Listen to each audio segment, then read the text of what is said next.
저는 윤영희입니다. 올해 63세죠. 이 골목 끝자락에서 작은 찻집을 운영하고 있습니다. 매일 아침 7시면 일어나서 차를 우려내고 손님들을 맞이하는 게 제 일상이었어요. 그런데 그날은 좀 달랐습니다.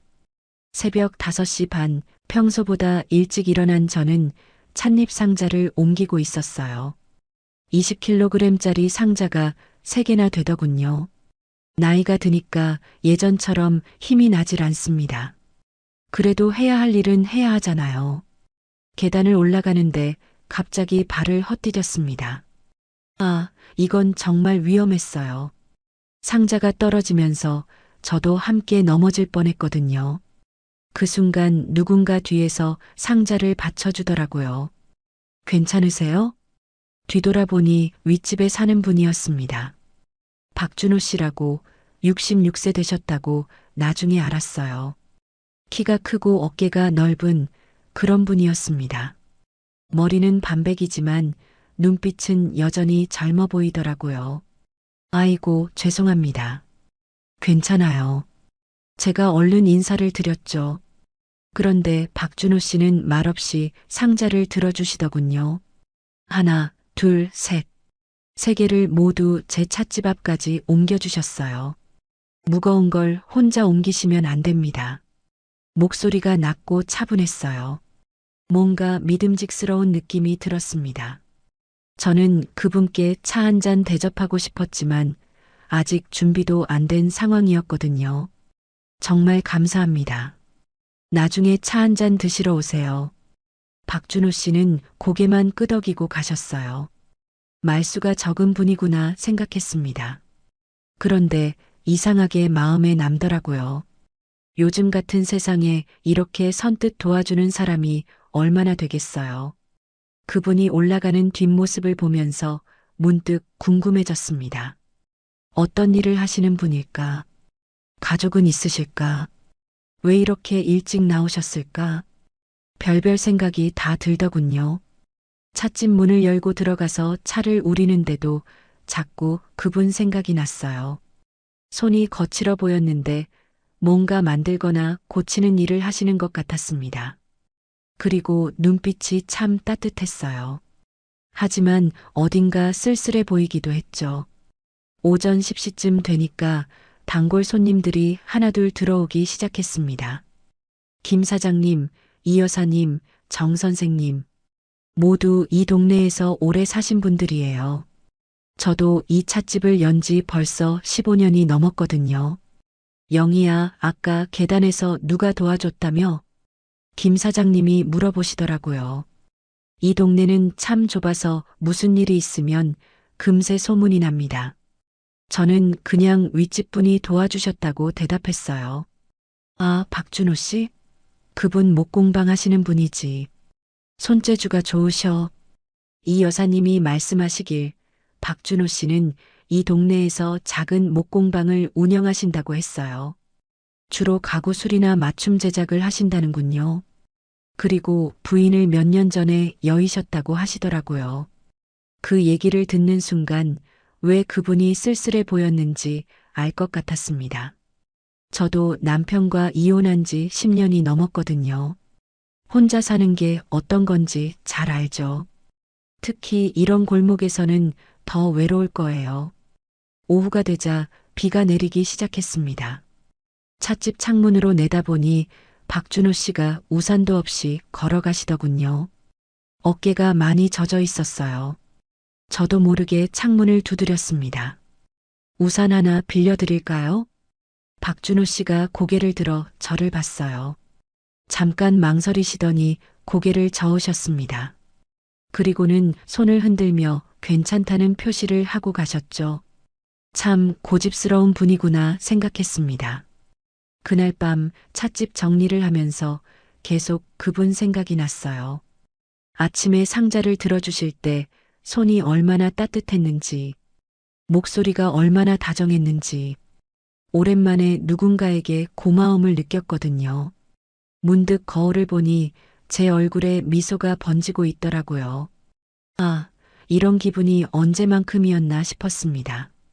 작은 도움 하나가 이렇게 마음을 움직일 줄은 몰랐어요. 그때는 몰랐습니다. 이게 시작일 줄은 말이죠. 그 다음 주 화요일이었습니다. 아침에 찻집 문을 열려고 하는데 뭔가 이상했어요. 간판이 기울어져 있더라고요. 바람이 세게 불었나 싶어 자세히 보니 나사가 빠져서 한쪽이 완전히 떨어져 있었습니다. 아이고, 이걸 어떻게 하지? 혼자 중얼거리며 간판을 올려다보고 있는데 뒤에서 익숙한 목소리가 들렸어요. 간판이 떨어졌네요. 박준호 씨였습니다. 손에는 공구 가방을 들고 계셨죠. 아마 목공방에 가시는 길이었나 봅니다. 저는 괜히 부끄러워졌어요. 또 도움을 받게 되다니. 네, 바람이 많이 불어서 그런가 봐요. 나중에 수리업체에 연락해 보려고요. 그런데 박준호 씨는 이미 공구 가방을 내려놓고 계셨습니다. 잠깐만 기다려 보세요. 금방 고쳐드릴게요. 정말 손이 빨랐어요. 드릴로 구멍을 뚫고 새 나사를 박는 모습이 너무나 자연스러웠습니다. 15분도 안 되어서 간판이 말끔히 고쳐졌죠. 저는 그 모습을 넋을 잃고 바라보고 있었어요. 이제 됐습니다. 나사를 조금 더 굵은 걸로 바꿔놨으니까 더 튼튼할 거예요. 박준호 씨가 공구를 정리하면서 말씀하셨어요. 이마에 살짝 땀이 맺혀 있었는데 왜 그렇게 멋있어 보이던지 저도 모르게 가슴이 두근거렸습니다. 정말 고맙습니다. 이번엔 꼭 차 한 잔 드시고 가세요. 저는 박준호 씨를 찻집 안으로 모셨어요. 가장 좋은 차를 내어드리고 싶었거든요. 우롱차를 우려서 건네드렸는데 박준호 씨가 한 모금 마시더니 눈을 크게 뜨셨어요. 정말 맛있네요. 이런 차는 처음 마셔봅니다. 20년 넘게 차를 우려왔거든요. 마음에 드신다니 다행이에요. 그때부터 조금씩 대화가 늘어나기 시작했습니다. 박준호 씨는 생각보다 말씀을 잘하셨어요. 다만 필요한 말만 하는 스타일이었죠. 저는 그런 모습이 더 좋았습니다. 일주일 후 또 다른 일이 있었어요. 아파트 엘리베이터에서 박준호 씨와 마주쳤습니다. 저는 새로 산 화분을 들고 있었는데 제법 큰 것이었어요. 자스민 화분이었죠. 몇 층이세요? 박준호 씨가 버튼을 눌러주시겠다고 하시더라고요. 4층이라고 말씀드렸는데 그분도 같은 4층이셨나 봅니다. 아, 그러고 보니 목공방이 4층에 있다고 들었던 것 같아요. 엘리베이터가 올라가는데 갑자기 덜컹하더니 멈췄어요. 그 순간 제가 들고 있던 화분이 앞으로 기울어졌습니다. 아, 이러면 화분이 떨어져서 깨질 거라고 생각했죠. 그런데 박준호 씨가 순식간에 화분을 잡아주셨어요. 저도 놓치지 않으려고 꽉 잡고 있었는데 그만 박준호 씨 손과 제 손이 겹쳐졌습니다. 따뜻했어요. 정말 따뜻하고 든든했습니다. 손바닥이 조금 거칠긴 했지만 그게 오히려 더 좋았어요. 일하는 사람의 손이구나 싶었거든요. 저희는 그렇게 몇 초간 서로를 바라봤습니다. 박준호 씨의 눈빛이 참 깊었어요. 뭔가 말하고 싶어 하는 것 같았는데 말은 안 하시더라고요. 저도 마찬가지였습니다. 가슴이 쿵쾅쿵쾅 뛰고 있었어요. 바로 그때였습니다. 어머, 두 분 연애하시나 봐요? 뒤에서 누군가 장난스럽게 말하는 소리가 들렸어요. 돌아보니 3층에 사는 이 아주머니였습니다. 언제 엘리베이터에 타셨는지도 몰랐네요. 순간 제 얼굴이 화끈 달아올랐습니다. 정말 뜨거웠어요. 귀끝까지 빨개진 게 느껴졌죠. 어떻게 대답해야 할지 몰라서 그냥 고개를 숙였어요. 박준호 씨는 어떻게 반응하실까 궁금해서 슬쩍 올려다봤는데 놀랍게도 미소를 지으시고 계셨어요. 말은 안 하시지만 그 미소가 참 따뜻했습니다. 화를 내거나 당황하지도 않으시더라고요. 아니에요. 그냥 화분이 떨어질 뻔해서. 제가 얼른 변명을 했지만 목소리가 떨렸어요. 이 아주머니는 더 재미있다는 듯이 웃으셨죠. 아이고, 부끄러워하네. 나이가 들수록 좋은 사람 만나기 어려운데 두 분 참 잘 어울려요. 엘리베이터가 4층에 도착했습니다. 박준호 씨가 먼저 내리시면서 화분을 받아주셨어요. 저도 황급히 따라 내렸죠. 문이 닫히면서 이 아주머니가 윙크를 하고 가셨어요. 죄송합니다. 이 아주머니가 워낙 말씀이 많으셔서 제가 사과를 드렸는데 박준호 씨는 천천히 고개를 저으셨어요. 괜찮습니다. 화분은 괜찮나요? 정작 본인은 신경 안 쓰시면서 화분 걱정을 해주시더라고요. 그 모습이 또 마음에 들었어요. 자스민 향이 은은하게 퍼지는 게 마치 이 순간을 축복하는 것 같았습니다. 네, 덕분에 무사해요. 정말 감사해요. 박준호 씨는 또 그 따뜻한 미소를 지으시고는 목공방 쪽으로 걸어가셨어요. 저는 그 뒷모습을 한참 바라보고 있었습니다. 어깨가 정말 든든해 보였어요. 그날 밤 화분을 창가에 놓고 물을 주면서 자꾸 오늘 일이 생각났어요. 손이 겹쳤던 순간 박준호 씨의 따뜻한 미소, 이 아주머니의 농담까지 모든 게 꿈 같았습니다. 혹시 이 아주머니 말이 맞는 건 아닐까? 그런 생각도 들었어요. 아니, 말도 안 되는 소리죠. 저희는 그냥 이웃일 뿐이에요. 하지만 가슴 한편이 계속 설레는 건 어쩔 수 없었습니다. 며칠 후 저는 용기를 내어 박준호 씨께 말씀드렸어요. 간판도 고쳐주시고 화분도 잡아주시고 이렇게 도움만 받을 수는 없잖아요. 준호 씨, 시간 되실 때 찻집에 오셔서 차 한 잔 천천히 마시고 가세요. 제대로 대접하고 싶어서요. 박준호 씨는 잠시 망설이시더니 고개를 끄덕이셨어요. 그런데 이상하게도 표정이 어둡더라고요. 뭔가 부담스러워 하시는 것 같았습니다. 괜찮습니다. 제가 할 일을 했을 뿐이에요. 아니에요. 이웃끼리 서로 도우며 사는 거죠. 꼭 오세요. 결국 토요일 오후에 오시기로 했습니다. 저는 그날을 위해 특별히 준비했어요. 가장 좋은 차잎을 골라놓고 찻잔도 제일 예쁜 걸로 준비했죠. 왜 이렇게 떨리는지 모르겠더라고요. 박준호 씨가 찻집에 들어오실 때 향긋한 차 냄새가 가득했어요. 저는 제일 자신 있는 백차를 우렸습니다. 은은하면서도 깊은 맛이 나는 차죠. 와, 정말 좋은 향이 나네요. 박준호 씨가 차를 한 모금 마시더니 눈을 감으셨어요. 천천히 음미하시는 모습이 참 진지했습니다. 차를 제대로 아시는 분이구나 생각했죠. 어떻게 이런 맛이 날 수 있나요? 정말 신기해요. 20년 넘게 차만 우려왔거든요. 좋아해 주시니 기분이 좋네요. 그렇게 1시간 정도 차를 마시며 이야기를 나눴어요. 박준호 씨는 생각보다 말씀을 많이 하셨습니다. 목공 이야기, 나무 이야기, 이 동네에서 살아온 이야기까지. 저는 그분의 목소리에 푹 빠져들었어요. 제 목공방도 구경해 보실래요? 별건 없지만 박준호 씨가 조심스럽게 제안하셨어요. 저는 깜짝 놀랐습니다. 그분이 먼저 이런 말씀을 하실 줄은 몰랐거든요. 물론 기꺼이 따라 나섰죠. 목공방은 4층 끝쪽에 있었어요. 문을 열자마자 나무 냄새가 확 풍겨 나왔습니다. 정말 좋은 냄새였어요. 소나무, 참나무, 오동나무까지 여러 종류의 나무가 정리되어 있더라고요. 와, 정말 멋있어요. 벽에는 여러 가지 공구들이 가지런히 걸려 있었고 한쪽에는 만들다 만 의자와 탁자가 놓여 있었어요. 박준호 씨의 손길이 느껴지는 작품들이었습니다. 그런데 구석진 곳에 작은 의자 하나가 눈에 띄었어요. 다른 가구들과는 달리 낡아 보였는데 뭔가 특별해 보였습니다.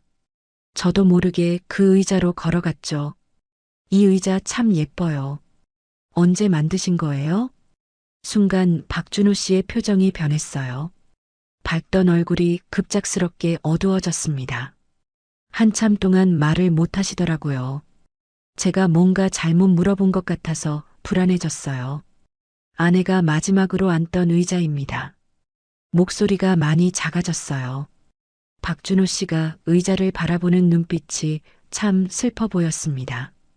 저는 어떻게 말해야 할지 몰라서 그냥 조용히 서 있었어요.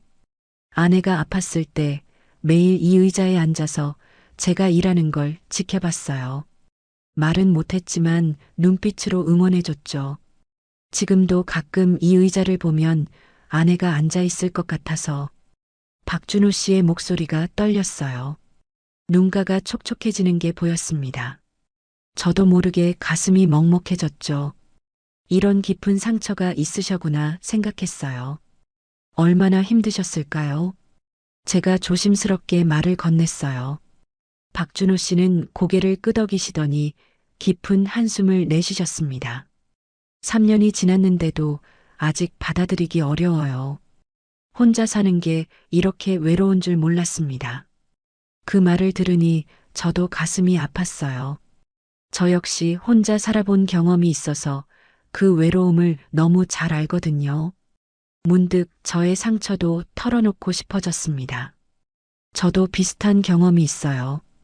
박준호 씨가 저를 바라봤어요. 궁금하다는 표정이었습니다. 저는 용기를 내어 이야기를 시작했어요. 제 찻집에도 깨진 찻잔이 하나 있어요. 전 남편과 마지막으로 다퉜던 날 그 사람이 던져서 깨진 찻잔이죠. 박준호 씨의 눈빛이 조금 놀란 듯 했어요. 제가 이혼했다는 걸 처음 알았나 봅니다. 왜 버리지 않고 가지고 계세요? 모르겠어요. 버려야 한다는 건 알지만 자꾸 미루게 되더라고요. 그때의 아픔을 잊으면 안 될 것 같아서인지. 저도 목소리가 떨렸어요. 그 깨진 찻잔을 볼 때마다 떠오르는 기억들이 있거든요. 결혼 생활의 마지막 순간들, 배신감, 절망감까지. 상처는 쉽게 아물지 않더라고요. 박준호 씨가 깊게 공감하시는 표정이었어요. 그 순간 우리 둘 사이에 뭔가 특별한 연결감이 생긴 것 같았습니다. 서로의 아픔을 이해하는 사람을 만났다는 안도감이랄까요? 그래도 이렇게 좋은 사람을 만났으니까 다행이네요. 박준호 씨가 작게 미소를 지으셨어요. 슬픈 미소였지만 따뜻했습니다. 저도 괜히 눈물이 날 것 같아서 고개를 돌렸어요. 저도 마찬가지예요. 이렇게 이해해 주시는 분을 만나서 감사해요. 그날 우리는 오랫동안 이야기를 나눴습니다. 과거의 상처, 혼자 사는 어려움, 그리고 미래에 대한 작은 희망까지. 박준호 씨의 의자와 제 찻잔이 우리를 이어준 것 같았어요. 해가 지고 나서야 저는 찻집으로 돌아왔습니다. 그날 밤 깨진 찻잔을 바라보면서 생각했어요. 이제 이 찻잔이 예전처럼 아프지만은 않더라고요.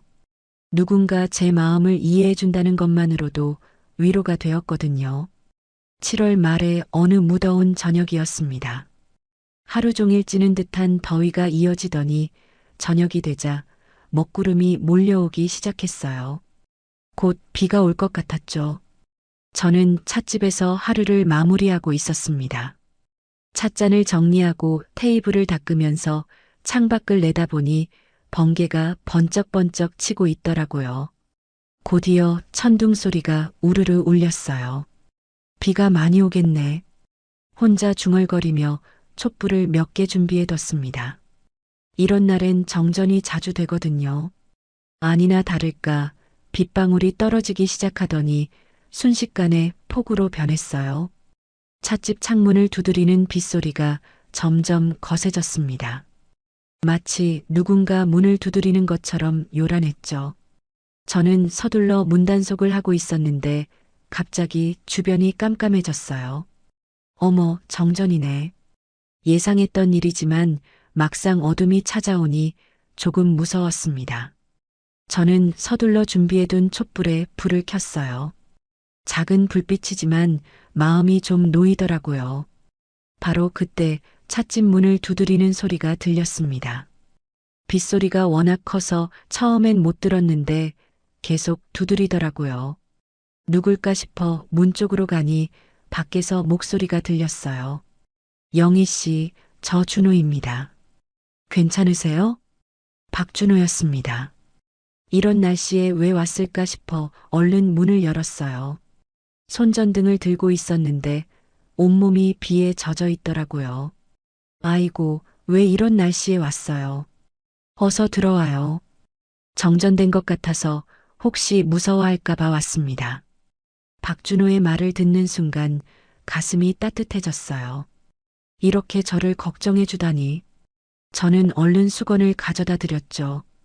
정말 고마워요. 막 정전됐는데 딱 왔네요. 다행이네요.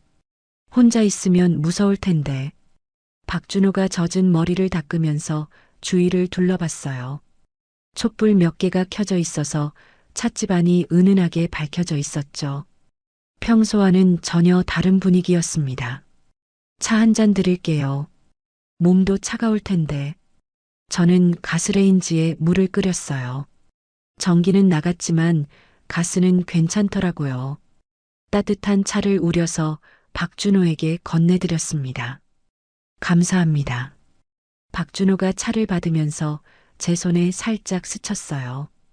그 순간 또 심장이 두근거렸습니다. 촛불빛에 비친 박준호의 얼굴이 평소보다 더 다정해 보였어요. 우리는 촛불을 사이에 두고 마주 앉았습니다. 밖에서는 여전히 비가 거세게 내리고 있었고 천둥 소리도 계속 들렸죠. 하지만 이상하게 무섭지 않았어요. 박준호가 있어서 그런가 봅니다. 이런 분위기도 나쁘지 않네요. 박준호가 작게 미소 지으며 말했어요. 촛불이 흔들리면서 얼굴의 그림자가 어렸다 사라졌다 했습니다. 뭔가 신비로운 느낌이었어요. 네, 전기 불빛보다 이게 더 따뜻한 것 같아요. 저도 자연스럽게 대답했지만 속으론 많이 떨리고 있었어요. 이렇게 둘이서 촛불 아래 앉아 있으니까 뭔가 특별한 기분이 들더라고요. 한참 조용히 차를 마시고 있는데 갑자기 엄청난 천둥 소리가 울렸습니다. 정말 크게 울렸어요. 마치 하늘이 갈라지는 것 같았죠. 으악! 저는 깜짝 놀라서 소리를 질렀어요. 너무 무서워서 반사적으로 박준호의 손목을 붙잡았습니다. 꽉 잡고 있었죠. 박준호의 손목이 정말 튼튼하더라고요. 따뜻하고 든든했어요. 제가 당황해서 그러고 있는데 박준호는 전혀 놀라지 않았어요. 오히려 저를 안심시켜 주려고 했죠. 괜찮습니다. 박준호가 차분한 목소리로 말하면서 제 손을 부드럽게 감싸 주었어요. 두 손으로 제 손을 완전히 감싸 안았죠. 제가 있습니다. 그 말을 들으니 정말 안심이 되었어요. 박준호의 손이 얼마나 따뜻한지, 그리고 그 말 한마디가 얼마나 든든한지, 제 가슴이 쿵쾅쿵쾅 뛰기 시작했습니다. 박준호도 저를 바라보고 있었어요. 촛불빛 때문인지 눈빛이 평소보다 더 깊어 보였습니다. 뭔가 말하고 싶어 하는 것 같았는데 말은 안 하더라고요. 저도 마찬가지였어요. 가슴이 너무 빨리 뛰어서 말을 할 수가 없었거든요. 그냥 서로를 바라보며 손을 잡고 있었죠. 시간이 멈춘 것 같았어요. 밖에서는 계속 비가 내리고 있었지만 더 이상 무섭지 않았습니다. 박준호의 따뜻한 손길과 든든한 말 한마디가 모든 걸 괜찮게 만들어 주었거든요. 정말 고마워요. 겨우 목소리를 내어 말했어요. 박준호는 고개를 끄덕이면서 여전히 제 손을 잡고 있었습니다. 그때부터 우리 사이의 공기가 달라졌어요. 뭔가 더 가깝고 특별한 느낌이랄까요? 예전처럼 그냥 이웃이 아니라 서로에게 특별한 사람이 된 것 같았습니다. 비는 1시간 넘게 더 내렸지만 저희는 그 시간이 전혀 지루하지 않았어요. 때로는 이야기를 나누고 때로는 조용히 촛불을 바라보며 함께 있었죠. 그 시간이 참 소중했습니다. 그 후로 며칠간 저와 박준호 사이에는 미묘한 변화가 있었어요. 엘리베이터에서 마주치면 예전보다 더 오래 대화했고 서로를 바라보는 시간도 길어졌죠. 그 포구 쳤던 날 밤이 우리에게 뭔가 특별한 의미를 주었나 봅니다. 그런데 이런 평온한 시간이 오래 갈 수는 없었어요. 수요일 오후였습니다. 저는 평소처럼 찻집에서 차를 우리고 있었는데 동네 미용실을 운영하는 정자가 들어왔어요. 정자는 이 동네 소식통이거든요. 무슨 일만 있으면 누구보다 빨리 알아내는 분이죠. 영희야, 잠깐 나와봐. 정자가 저를 손짓해서 밖으로 불렀어요. 표정이 심각해서 무슨 일인가 싶었습니다. 저는 앞치마를 벗고 밖으로 나갔죠. 왜 그래요? 무슨 일이에요? 이거 말해야 하나 말아야 하나 고민했는데. 정자가 주위를 둘러보더니 제 귀에 대고 속삭였어요. 박준호 씨 말이야, 목공방 빚 때문에 곧 문 닫는데. 그 순간 머리가 하얘졌어요. 뭔가 귀를 잘못 들은 것 같았습니다. 뭐라고요? 빚이요? 응. 내가 들은 바로는 목공방 운영하면서 장비 사느라 대출을 많이 받았는데 일거리가 줄어들어서 갚기 어려워졌다는 거야. 정자의 말이 계속 이어졌지만 저는 제대로 듣지 못했어요. 머릿속이 복잡해졌거든요. 박준호가 그런 어려움을 겪고 있었다니. 왜 저에게는 말하지 않았을까요? 얼마나 심각한 거예요?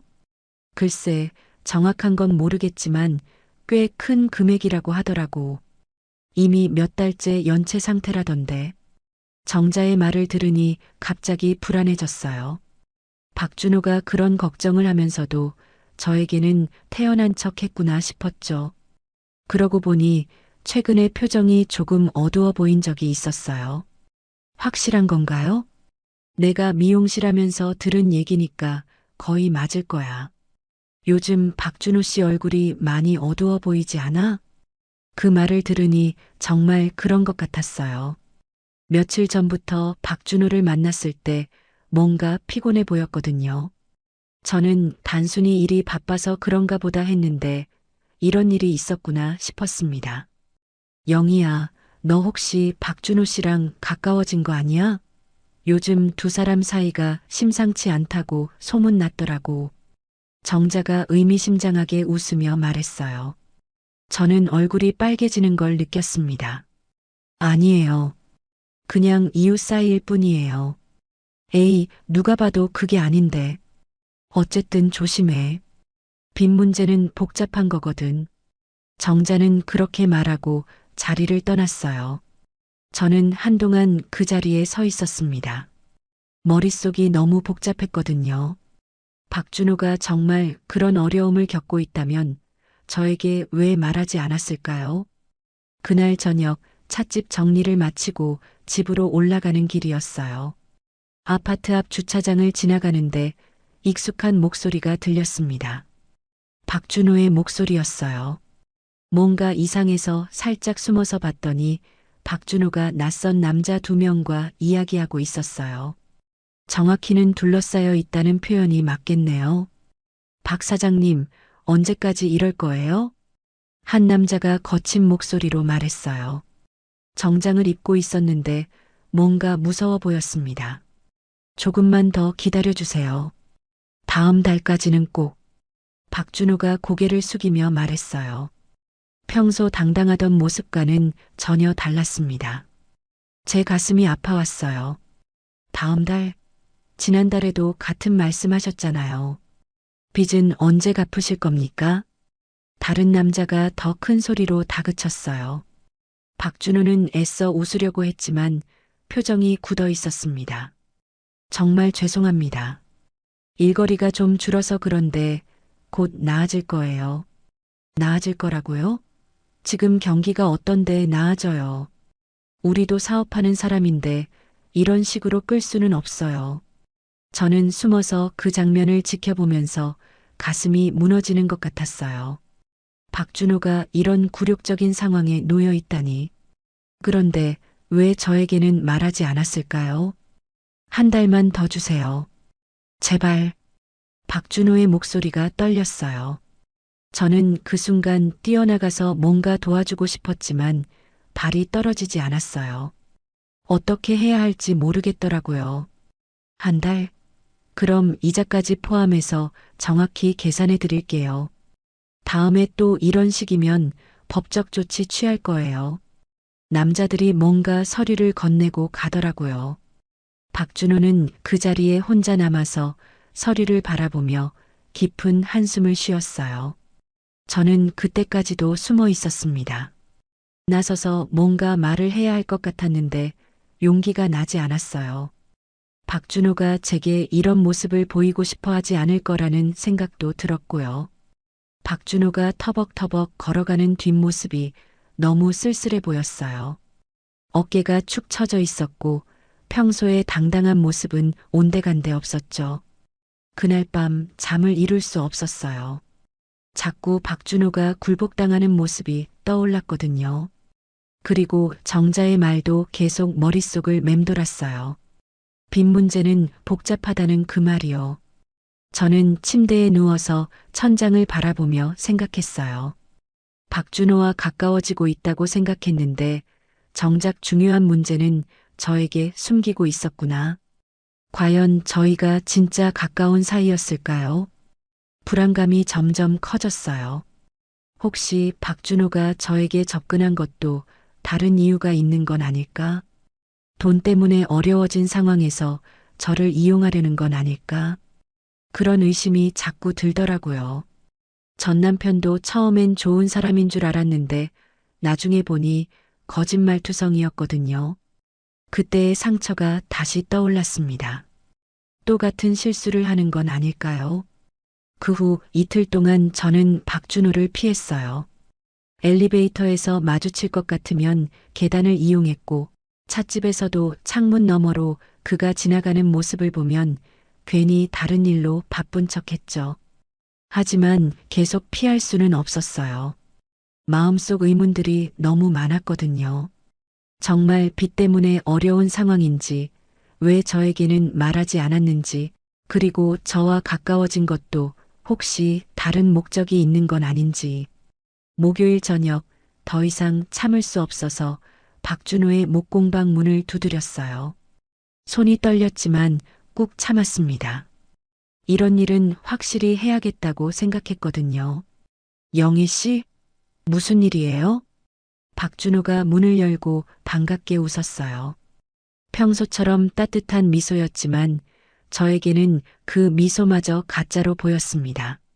제 표정이 심각해서인지 박준호의 얼굴도 점점 굳어지더라고요. 잠깐 이야기할 수 있을까요? 네, 들어오세요. 목공방 안으로 들어가니 나무 냄새가 여전했어요. 하지만 예전처럼 따뜻하게 느껴지지 않았습니다.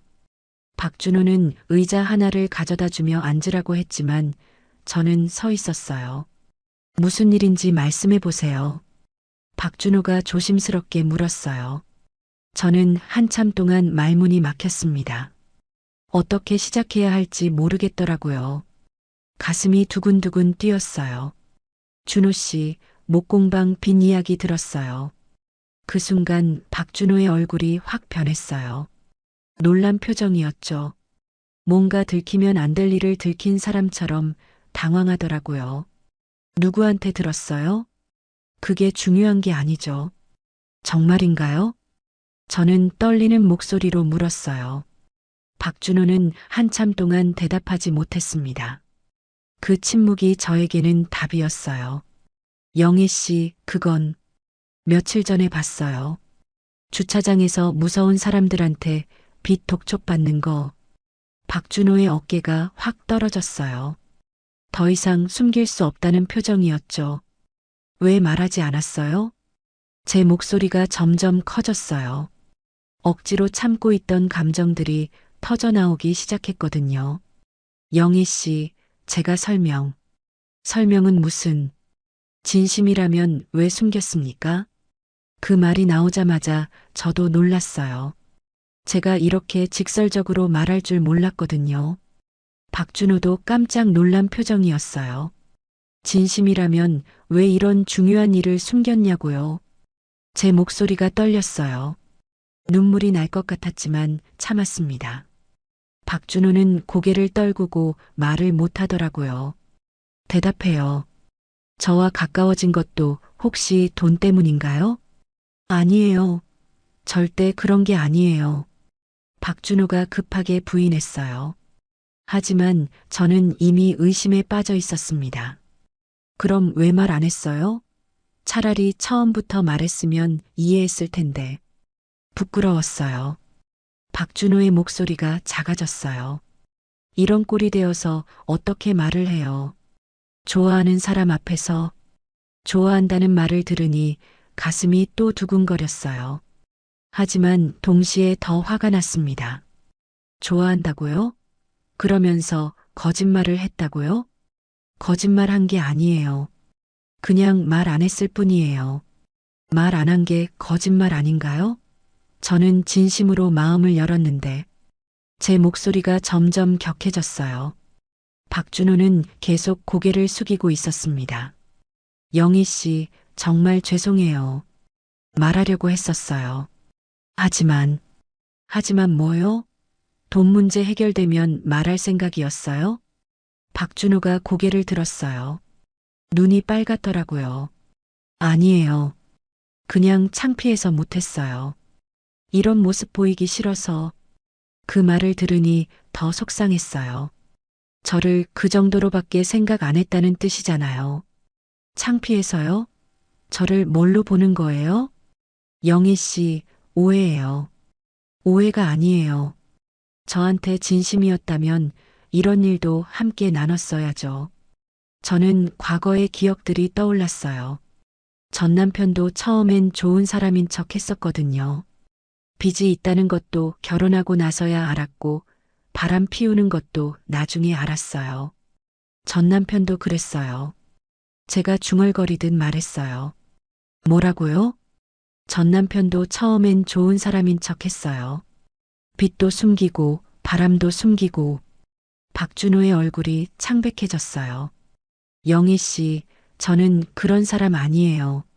어떻게 믿어요? 벌써 한 번 속였는데. 속인 게 아니라고요. 박준호가 큰 소리를 냈어요.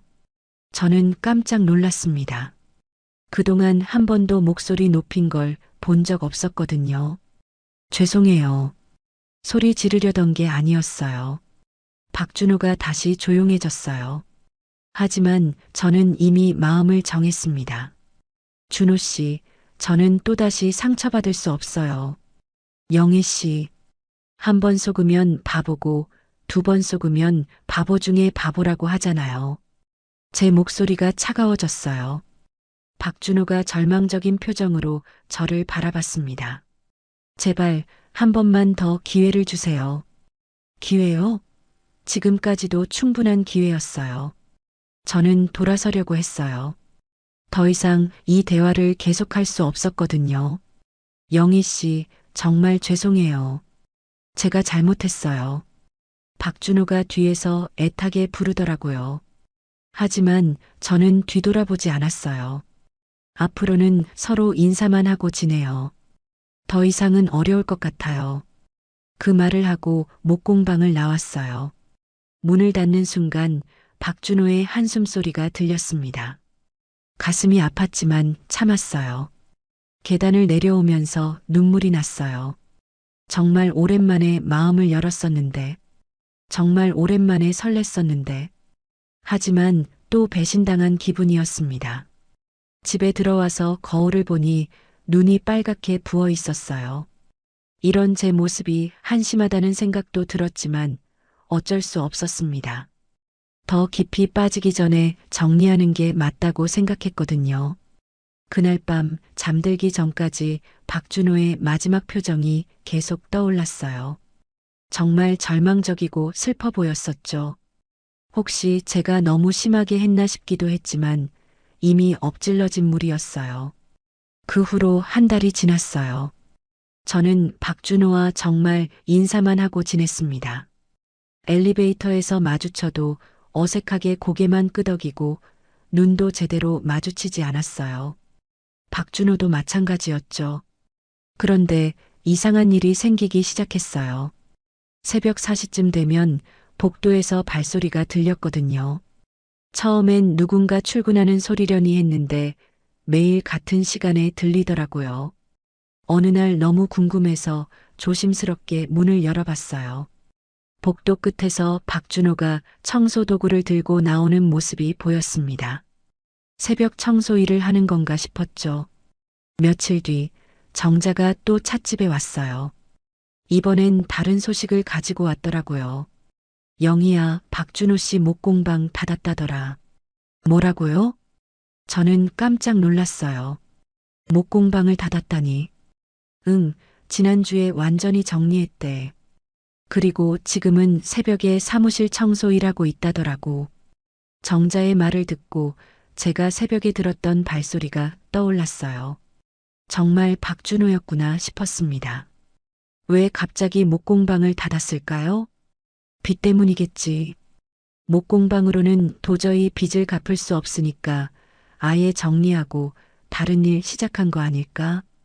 그날부터 저는 새벽 발소리에 더 신경이 쓰였어요.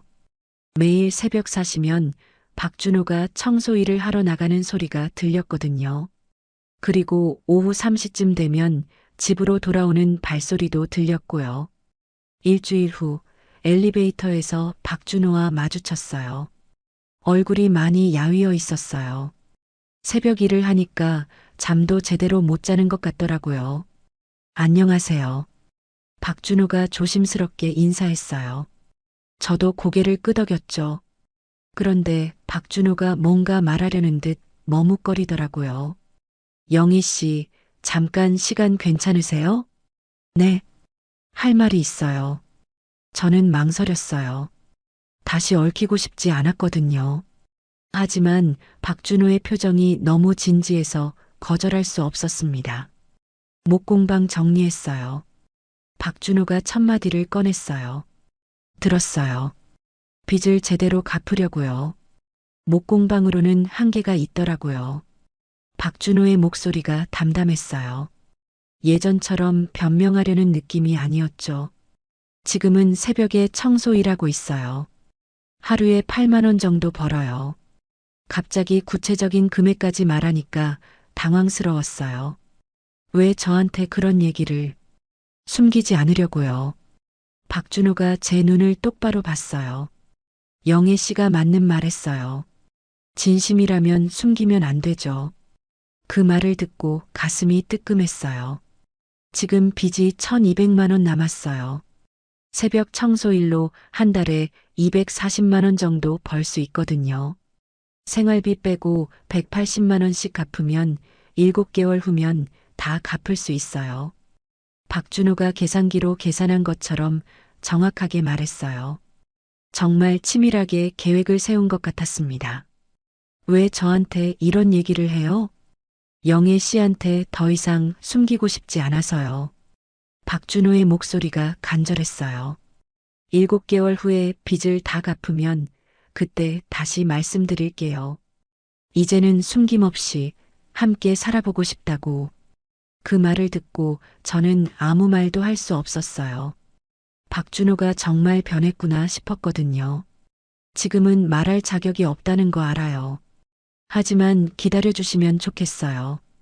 박준호가 그렇게 말하고 엘리베이터에서 내렸어요. 저는 한참 동안 그 자리에 서 있었습니다. 그 다음 날부터 저는 박준호를 다른 시각으로 보기 시작했어요. 새벽 4시에 나가는 발소리, 오후 3시에 돌아오는 발소리. 그 모든 게 빚을 갚기 위한 노력이구나 싶었죠. 한 달이 더 지났어요. 어느 오후 찻집에서 차를 우리고 있는데 창밖으로 박준호가 집으로 돌아오는 모습이 보였어요. 청소복을 입고 있었는데 땀에 흠뻑 젖어 있더라고요. 여름 더위에 새벽부터 청소 일을 하니까 얼마나 힘들까 싶었어요. 그런데 박준호의 뒷모습이 예전보다 더 당당해 보였습니다. 뭔가 떳떳한 느낌이랄까요? 며칠 후 정자가 또 소식을 가져왔어요. 박준호 씨, 정말 성실하게 일한다더라. 청소하는 사무실 직원들이 다 칭찬해. 그래요? 응, 맡은 일은 완벽하게 하고 시간도 정확하게 지킨다고. 그리고 빚도 매달 꼬박꼬박 갚고 있다던데. 정자의 말을 들으니 마음 한편이 뿌듯했어요. 박준호가 정말 약속을 지키고 있구나 싶었거든요. 그날 저녁 또 엘리베이터에서 마주쳤어요. 박준호가 청소 일을 마치고 돌아오는 길이었나 봅니다. 얼굴에 땀이 맺혀 있었는데도 표정이 밝더라고요. 오늘 빚도 갚았어요. 박준호가 먼저 말을 걸었어요. 180만 원. 이제 840만 원 남았어요. 왜인지 모르겠지만 제 가슴이 따뜻해졌어요. 박준호가 정말 계획대로 해나가고 있구나 싶었죠. 힘들지 않아요? 저도 모르게 걱정하는 말이 나왔어요. 힘들어도 해야죠. 영애 씨한테 약속했으니까. 박준호가 웃으며 대답했어요. 그 웃음이 예전처럼 억지스럽지 않고 진짜 웃음 같았어요. 엘리베이터에서 내리기 전에 박준호가 말했어요. 5개월만 더 기다려주세요. 그 말을 듣고 저는 고개를 끄덕일 수밖에 없었어요. 그날 밤 창문으로 내다보니 박준호가 베란다에서 빨래를 널고 있었어요. 청소복을 빨고 있더라고요. 그 모습을 보니까 눈시울이 뜨거워졌어요. 정말 혼자서 모든 걸 감당하고 있구나. 그리고 저와의 약속도 지키려고 노력하고 있구나. 그런 생각이 들면서 마음 한구석이 찡해왔습니다. 1년이 흘렀습니다. 정확히 말하면 1년 2개월이었어요. 그동안 박준호는 정말 꾸준했어요. 매일 새벽 4시에 나가서 청소 일을 하고 오후 3시에 집으로 돌아오고 매달 빚을 갚는 일을 반복했죠. 저도 그 시간을 그냥 보낸 건 아니었어요. 처음엔 박준호를 의심했지만 시간이 지날수록 그의 진심을 느낄 수 있었거든요. 약속을 지키는 사람이구나. 정말 변했구나. 그런 생각이 들었어요. 그 사이 저희는 가끔 엘리베이터에서 마주쳤어요. 처음엔 서먹했지만 점점 자연스러워졌죠. 박준호는 매번 빚 갚는 상황을 알려줬고 저는 그저 듣기만 했어요. 이번 달도 180만 원 갚았어요. 이제 120만 원 남았어요. 다음 달이면 다 갚아요. 마지막 60만 원 갚았어요. 그렇게 박준호는 약속한 대로 모든 빚을 갚았어요. 저는 그 과정을 지켜보면서 이 사람이 정말 믿을 만한 사람이구나 싶었습니다. 3월의 어느 저녁이었어요. 저는 찻집에서 하루 일을 마치고 집으로 올라가고 있었습니다. 엘리베이터를 타는데 박준호도 함께 탔어요. 오랜만에 둘만 있게 되었죠. 오늘 좀 일찍 들어오네요. 제가 먼저 말을 걸었어요. 평소보다 30분 정도 빨리 온 것 같았거든요. 네, 오늘로 청소일 마쳤어요. 저는 깜짝 놀랐어요. 빚도 다 갚았고 이제 목공일을 다시 시작하려고 해요. 박준호가 웃으며 말했어요. 오랜만에 보는 진짜 웃음이었어요. 축하해요. 정말 대단해요. 제 마음에서 우러나온 말이었어요. 1년 넘게 그 힘든 일을 해내다니 정말 존경스러웠거든요. 영애 씨 덕분이에요. 제가 뭘 했다고 기다려주셨잖아요. 그게 큰 힘이 되었어요. 엘리베이터가 천천히 올라가고 있었어요. 4층까지는 시간이 좀 걸리니까 우리는 계속 이야기를 나눴죠. 이제 뭘 할 거예요? 작은 목공방부터 다시 시작하려고 해요. 이번엔 욕심 부리지 않고 천천히. 박준호의 목소리에 확신이 담겨 있었어요. 예전과는 다른 느낌이었죠. 엘리베이터가 3층을 지나고 있었어요. 곧 4층에 도착할 텐데 박준호가 갑자기 정지 버튼을 눌렀어요. 잠깐만요. 저는 당황했어요. 왜 그래요? 박준호가 저를 바라봤어요. 눈빛이 진지했습니다. 영애 씨, 할 말이 있어요. 무슨 말이요? 제 가슴이 두근거리기 시작했어요. 뭔가 중요한 이야기인 것 같았거든요. 1년 동안 혼자 지내면서 많이 생각했어요. 박준호가 천천히 말을 시작했어요. 혼자가 힘들었던 날들이 많았어요. 새벽에 일어나서 청소하러 가는 길, 빚쟁이들한테 시달렸던 날들, 모든 게 힘들었어요. 저는 조용히 들었어요.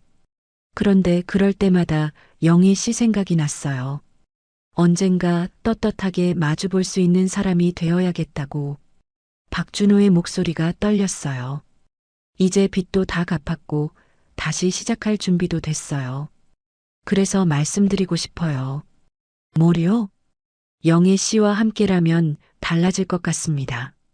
그 말을 듣고 제 가슴이 쿵 내려앉았어요. 혼자 사는 게 이렇게 외로운 줄 몰랐어요. 하지만 영애 씨와 함께라면 그 외로움도 이겨낼 수 있을 것 같아요. 박준호가 한 걸음 가까이 다가왔어요. 우리 같이 살아볼 수 있을까요? 그 순간 제 머릿속이 하얘졌어요. 1년 넘게 기다렸던 말이었거든요. 사실 저도 그동안 박준호를 지켜보면서 마음이 바뀌었어요. 처음엔 배신감 때문에 화가 났지만 시간이 지나면서 그의 진심을 느낄 수 있었거든요. 매일 새벽에 일하러 가는 발소리를 들으며 이 사람이 얼마나 성실한지 알았어요. 영애 씨, 박준호가 제 이름을 불렀어요. 저는 잠시 눈을 감았다 떴습니다. 마음을 정리하고 싶었거든요. 그동안의 시간들이 주마등처럼 지나갔어요. 처음 계단에서 도움을 받았던 날, 찻집에서 차를 마시던 날, 목공방에서 상처를 나누던 날, 촛불 아래에서 손을 잡았던 날, 그리고 빚 때문에 다퉜던 날, 박준호가 새벽 청소 일을 시작한 날, 조금씩 마음을 열어가던 날들까지 모든 기억이 소중했어요. 힘들었지만 그 시간이 있었기에 지금의 우리가 있는 거죠. 저는 천천히 고개를 끄덕였어요. 박준호의 얼굴이 환해졌어요. 정말 오랜만에 보는 환한 미소였죠. 정말요? 네, 함께 살아봐요. 제 대답을 듣고 박준호가 깊은 한숨을 내쉬었어요. 안도의 한숨이었던 것 같아요. 감사합니다.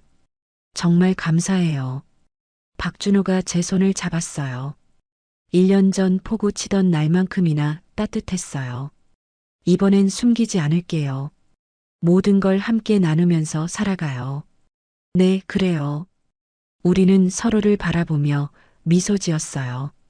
엘리베이터 안에 작은 공간이었지만 세상에서 가장 따뜻한 곳 같았습니다. 박준호가 정지 버튼을 해제했어요. 엘리베이터가 다시 움직이기 시작했죠. 4층에 도착했을 때 우리는 여전히 손을 잡고 있었어요. 문이 열리고 우리는 함께 나왔어요. 복도에서 각자의 집으로 가기 전에 박준호가 말했어요. 내일부터는 정말 다른 시작이 될 것 같아요. 그럴 것 같아요. 저도 그렇게 대답했어요. 63세와 66세, 늦은 나이에 시작하는 사랑이었지만 그래서 더 소중했습니다. 그날 밤 잠들기 전에 창문으로 밖을 내다봤어요. 박준호의 집에도 불이 켜져 있더라고요. 아마 저와 같은 마음일 거예요. 새로운 시작에 대한 설렘과 기대감 말이죠. 황혼의 나이에 찾은 새로운 인연. 이제 진짜 시작이었습니다. 저는 오선주입니다. 올해 57살이에요. 남편이 떠난 지 벌써 5년째죠. 그 뒤로 혼자 이 여인숙을 지켜왔습니다. 매일 객실 청소하고 손님 맞이하고 밤엔 빈방 정리하며 하루를 보냈어요. 시간이 지날수록 제 하루가 점점 무채색으로 변해갔죠. 손님 없는 날엔 시계 초침 소리만 들렸습니다. 손님이 문제가 아니었어요. 제 마음속 빈자리를 채워줄 사람이 필요했던 겁니다. 저녁이 되면 더 힘들었어요. 해가 지면 외로움도 함께 짙어졌죠. 가끔 딸 은지가 전화하면 목소리가 떨렸습니다. 엄마 잘 지내?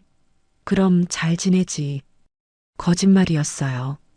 딸에게 걱정 끼치고 싶지 않았습니다. 밤에 객실 청소하다 창밖을 봤어요.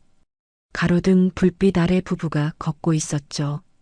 남자가 여자 어깨에 손을 올리고 여자는 남자에게 기댄 채였습니다. 가슴이 저려왔어요. 나도 저랬었는데 남편과 팔짱 끼고 걷던 시절이 떠올랐죠. 청소를 마치고 로비로 내려왔습니다. 장부를 펼쳤지만 숫자가 눈에 안 들어왔어요. 이제 내 삶은 이렇게 흘러가나 보다. 혼자 중얼거렸습니다. 더 이상 누군가의 아내도 연인도 아닌 그저 여인숙 사장으로만 남은 인생이었죠. 창밖엔 가랑비가 내리기 시작했어요. 가을 끝자락에 비었습니다. 차갑고 쓸쓸한 빗소리가 유리창을 두드렸죠. 이 외로움이 언제까지 계속될까요? 그때는 몰랐습니다. 머지않아 제 삶에 변화가 찾아올 거라는 걸요. 그날 밤 방으로 돌아가 침대에 누웠습니다. 잠은 쉽게 오지 않았어요. 그렇게 또 하루를 마감했죠. 황혼의 고독 속에서요.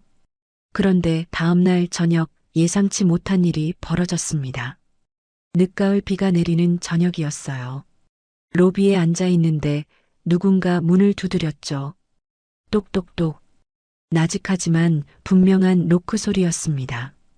문을 열자 낡은 가방을 맨 남자가 서 있었어요. 빗물에 젖은 어깨, 그리고 묵직한 눈빛을 가진 남자였죠. 방 있습니까? 낮고 차분한 목소리였습니다. 네, 있습니다. 남자는 고개를 끄덕이며 안으로 들어왔어요. 장우석이라는 이름의 62살 남자였습니다. 2층 203호실로 안내했죠. 남자는 짐을 풀며 방을 둘러봤어요. 그리고 벽에 삐뚤게 걸려있던 액자를 발견했습니다. 잠시 멈칫하더니 액자에 손을 뻗었어요. 천천히 조심스럽게 액자를 똑바로 고쳐 걸었죠. 아주 정성스러운 손길이었습니다. 복도에서 그 모습을 본 저는 멈춰섰어요. 이 사람 참 별나다. 그런 생각이 들었습니다. 손님들 중에 액자까지 신경 쓰는 사람은 처음이었거든요. 게다가 손길이 참 섬세했어요. 뭔가 마음이 따뜻한 사람 같았죠. 묘한 느낌이었습니다. 그냥 지나칠 수 없는 그런 느낌이요. 그때는 몰랐어요. 이 남자가 제 삶을 완전히 바꿔놓을 거라는 걸요.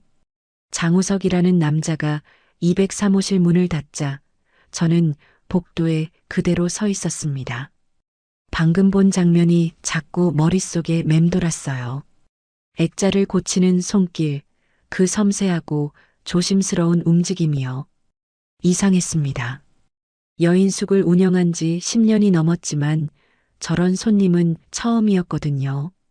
대부분 손님들은 방에 들어가자마자 짐만 던져놓고 쉬거나 아니면 바로 나가버렸죠. 액자 하나에 신경 쓰는 사람은 없었어요. 1층으로 내려와 로비에 앉았습니다.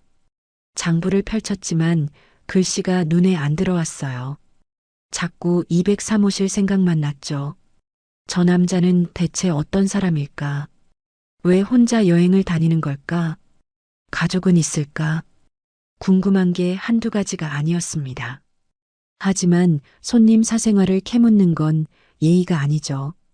그냥 궁금할 뿐이었어요. 다음 날 아침 일찍 객실 청소를 시작했습니다. 2층으로 올라가는데 203호실 문이 열려 있었어요. 노크를 했죠. 들어가도 될까요? 네, 괜찮습니다. 장우석의 목소리가 들렸습니다.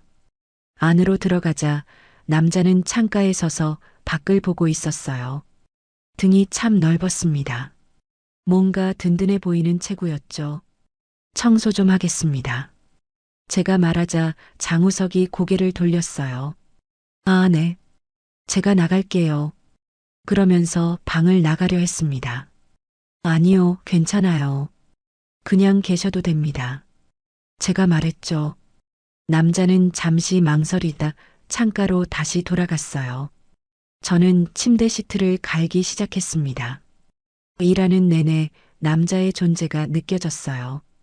불편하다기보다는 뭔가 낯선 긴장감 같은 거였죠. 화장실을 청소하고 나와 쓰레기통을 비우려는데 장우석이 다가왔습니다. 제가 할게요. 남자가 손을 뻗었어요. 아니에요, 괜찮습니다. 제 일인걸요.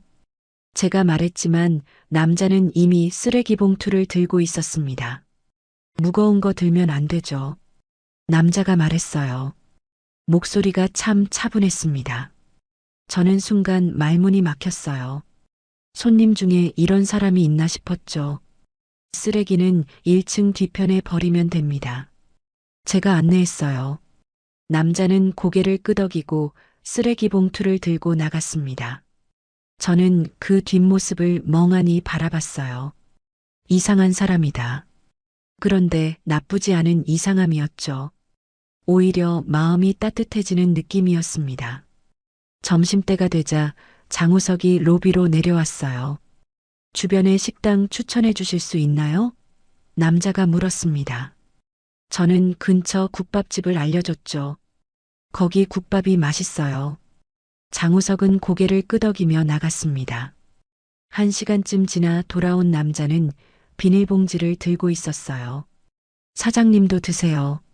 남자가 비닐봉지를 건넸습니다. 안에는 따뜻한 국밥이 들어 있었죠. 아니에요, 괜찮습니다. 제가 손을 저었지만 남자는 그냥 카운터에 놓고 올라갔어요.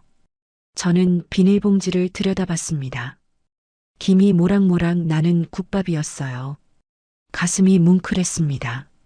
언제 누가 이렇게 제 밥을 챙겨줬나 싶었죠. 국밥을 떠먹는데 눈물이 날 것 같았어요. 왜 이렇게 마음이 약해졌는지 모르겠더군요. 오후엔 2층 복도 전등이 나갔습니다. 사다리를 가지고 올라가 전구를 갈아 끼우려는데 장우석이 나타났어요. 위험하니까 제가 할게요. 남자가 말했습니다. 아니에요. 제가 늘 하던 일인걸요. 제가 대답했지만 남자는 이미 사다리를 잡고 있었습니다. 올라가지 마세요. 제가 하겠습니다.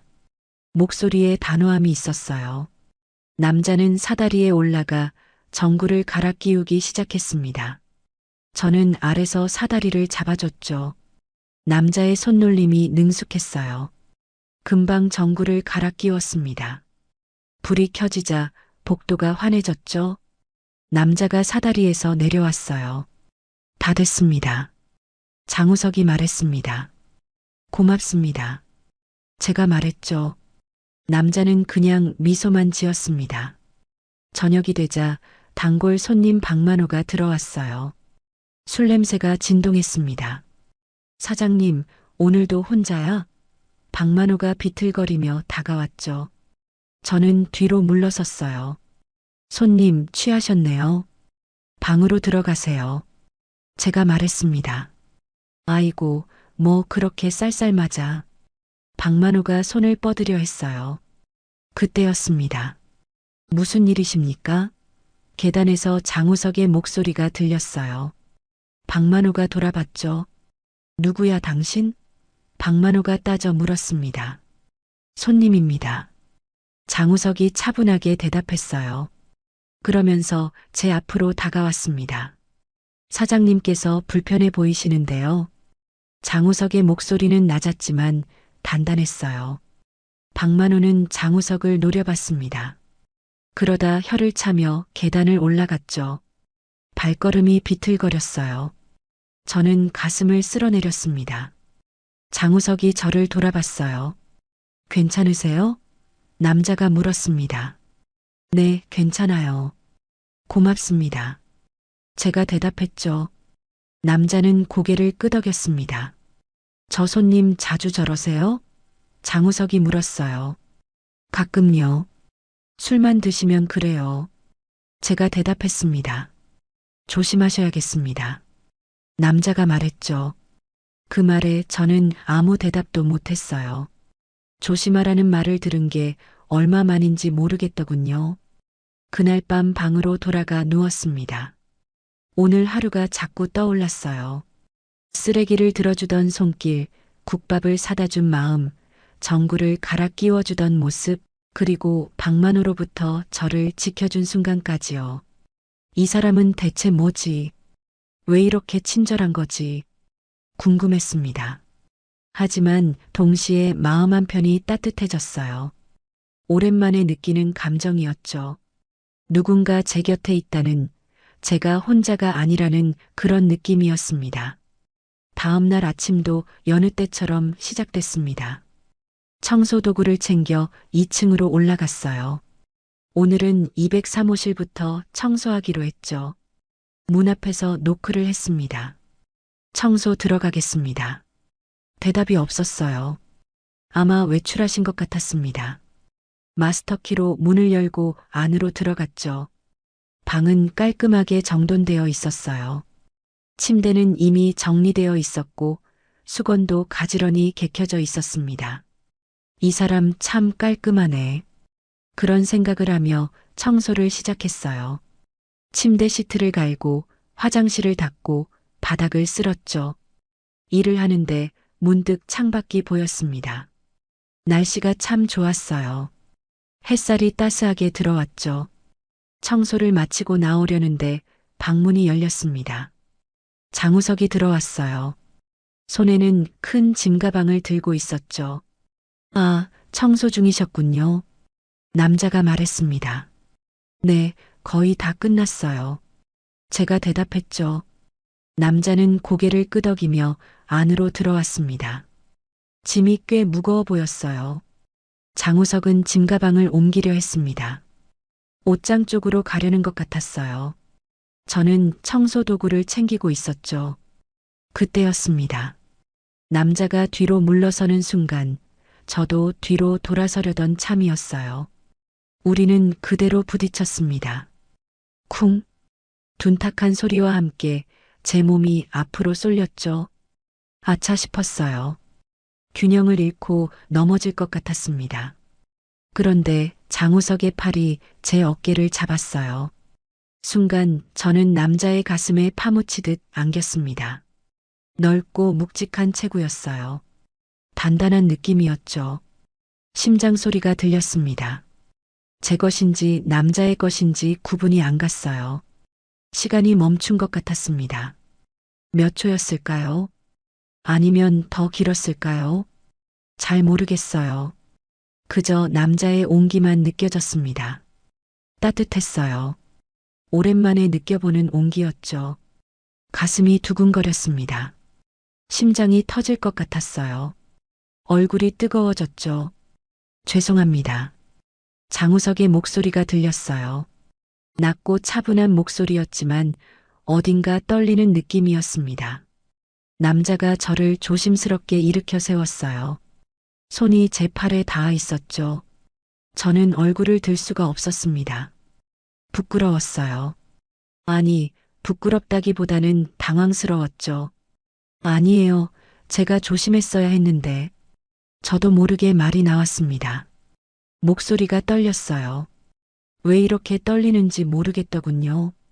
손을 보니 파르르 떨리고 있었습니다. 얼른 주먹을 쥐었어요. 남자가 눈치채지 못하게요.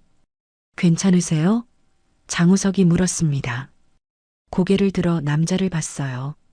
남자도 당황한 표정이었습니다. 귀가 살짝 빨개져 있었죠. 그 모습을 보니 제 얼굴은 더 뜨거워졌어요. 네, 괜찮아요. 겨우 대답했습니다. 남자는 손을 놓았어요. 그제야 저는 한 발짝 물러섰죠. 정적이 흘렀습니다. 서로 아무 말도 하지 않았어요. 뭐라고 말해야 할지 몰랐습니다. 공기가 무거웠죠. 아니, 무겁다기보다는 이상했어요. 뭔가 전에 없던 감정이 흐르고 있었습니다. 말로 설명할 수 없는 그런 느낌이었죠. 저는 청소 도구를 집어들었습니다. 그럼 청소 다 끝났으니 나가겠습니다. 얼른 말하고 밖으로 나왔어요. 문을 닫고 복도에 섰습니다. 가슴이 아직도 두근거렸어요. 손을 가슴에 얹었죠. 심장이 미친 듯이 뛰고 있었습니다. 이게 뭐지? 왜 이러는 거지? 스스로에게 물었어요. 복도 창가로 가서 밖을 봤습니다.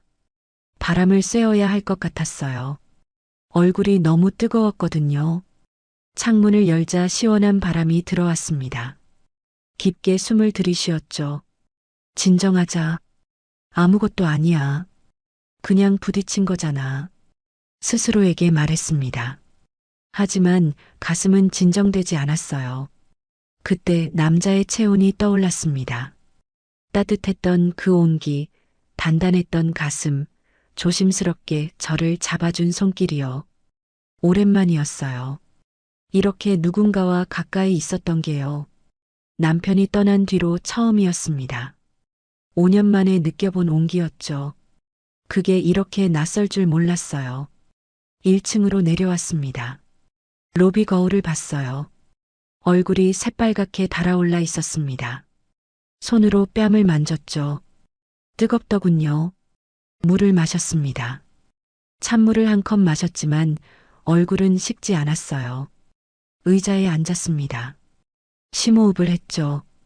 진정해야 했어요. 오후가 되어도 그 순간이 자꾸 떠올랐습니다. 일을 하면서도, 장부를 정리하면서도, 저녁을 먹으면서도요. 계속 생각났어요. 부딪혔을 때의 그 느낌, 남자의 온기, 두근거리던 심장 소리가요. 이상했습니다. 왜 이렇게 신경이 쓰이는지 몰랐어요. 저녁 때 장우석이 로비로 내려왔습니다. 저는 깜짝 놀라 고개를 돌렸어요. 마주치기가 부끄러웠거든요. 사장님, 남자가 불렀습니다. 어쩔 수 없이 돌아봤죠. 네, 제 목소리가 또 떨렸어요. 오늘 낮에는 정말 죄송했습니다. 남자가 말했어요. 고개를 숙였죠. 아니에요, 괜찮아요. 저도 조심했어야죠. 제가 대답했습니다. 남자는 잠시 망설이더니 말했어요. 다치신 데는 없으세요? 네, 없어요. 전혀요. 제가 손을 저었습니다. 남자는 그제야 안심한 표정을 지었어요. 다행입니다. 그러면서 밖으로 나갔죠. 남자가 나간 뒤에도 저는 한동안 그 자리에 서 있었습니다. 다치신 데는 없으세요? 그 말이 자꾸 맴돌았어요. 걱정해주는 목소리였습니다. 따뜻한 목소리였죠. 가슴이 또 두근거렸어요. 아, 이거 큰일이다. 혼자 중얼거렸습니다. 그날 밤 잠이 오지 않았어요. 침대에 누워 천장을 봤습니다. 오늘 일이 자꾸 떠올랐죠. 부딪혔을 때의 느낌이 생생했어요. 남자의 체온, 심장 소리, 그리고 제 얼굴이 빨개졌던 순간까지요. 왜 이렇게 신경이 쓰이는지 모르겠더군요. 그냥 부딪힌 것 뿐인데 말이죠. 하지만 알고 있었습니다. 이건 단순히 부딪힌 게 아니라는 걸요. 제 마음 어딘가가 흔들리고 있다는 걸요. 5년간 꽁꽁 얼어붙어 있던 제 마음이 조금씩 녹고 있었습니다. 그 사실이 두려웠어요. 동시에 설레기도 했죠. 이 낯선 감각에 저 스스로도 당황스러웠습니다. 그 일이 있고 며칠이 지났습니다. 장우석은 여전히 203호실에 머물고 있었어요. 그런데 이상한 일이 생기기 시작했죠. 여인숙 곳곳이 조금씩 달라지고 있었습니다. 제가 손대지 않았는데 말이에요. 아침에 1층 화장실에 갔더니 수도꼭지가 고쳐져 있었어요. 며칠 전부터 물이 새서 걱정이었는데 말이죠. 누가 고쳤지? 의아했습니다. 로비로 나오니 삐걱거리던 문도 소리가 나지 않았어요. 언제 기름칠을 했지? 제가 한 기억은 없었죠. 복도를 걷다 장우석과 마주쳤습니다. 남자는 공구함을 들고 있었어요. 무슨 일이세요? 제가 물었죠. 아, 3층 문고리가 헐거워서 조이고 있었습니다. 남자가 대답했어요. 그제야 알았습니다. 이 사람이 고쳐준 거였구나. 아니, 손님이 왜 그런 걸 하세요? 제가 말했습니다. 그냥 제가 할 일인데요. 장우석은 미소를 지었어요. 손님이라기보다 신세를 지고 있는 사람이니까요. 남자의 말에 제 가슴이 따뜻해졌습니다. 이런 손님은 처음이었어요. 점심때 전등이 나갔습니다. 로비 천장 전등이었어요. 사다리를 가져와야겠다 싶었죠. 그런데 장우석이 먼저 나타났습니다. 제가 할게요.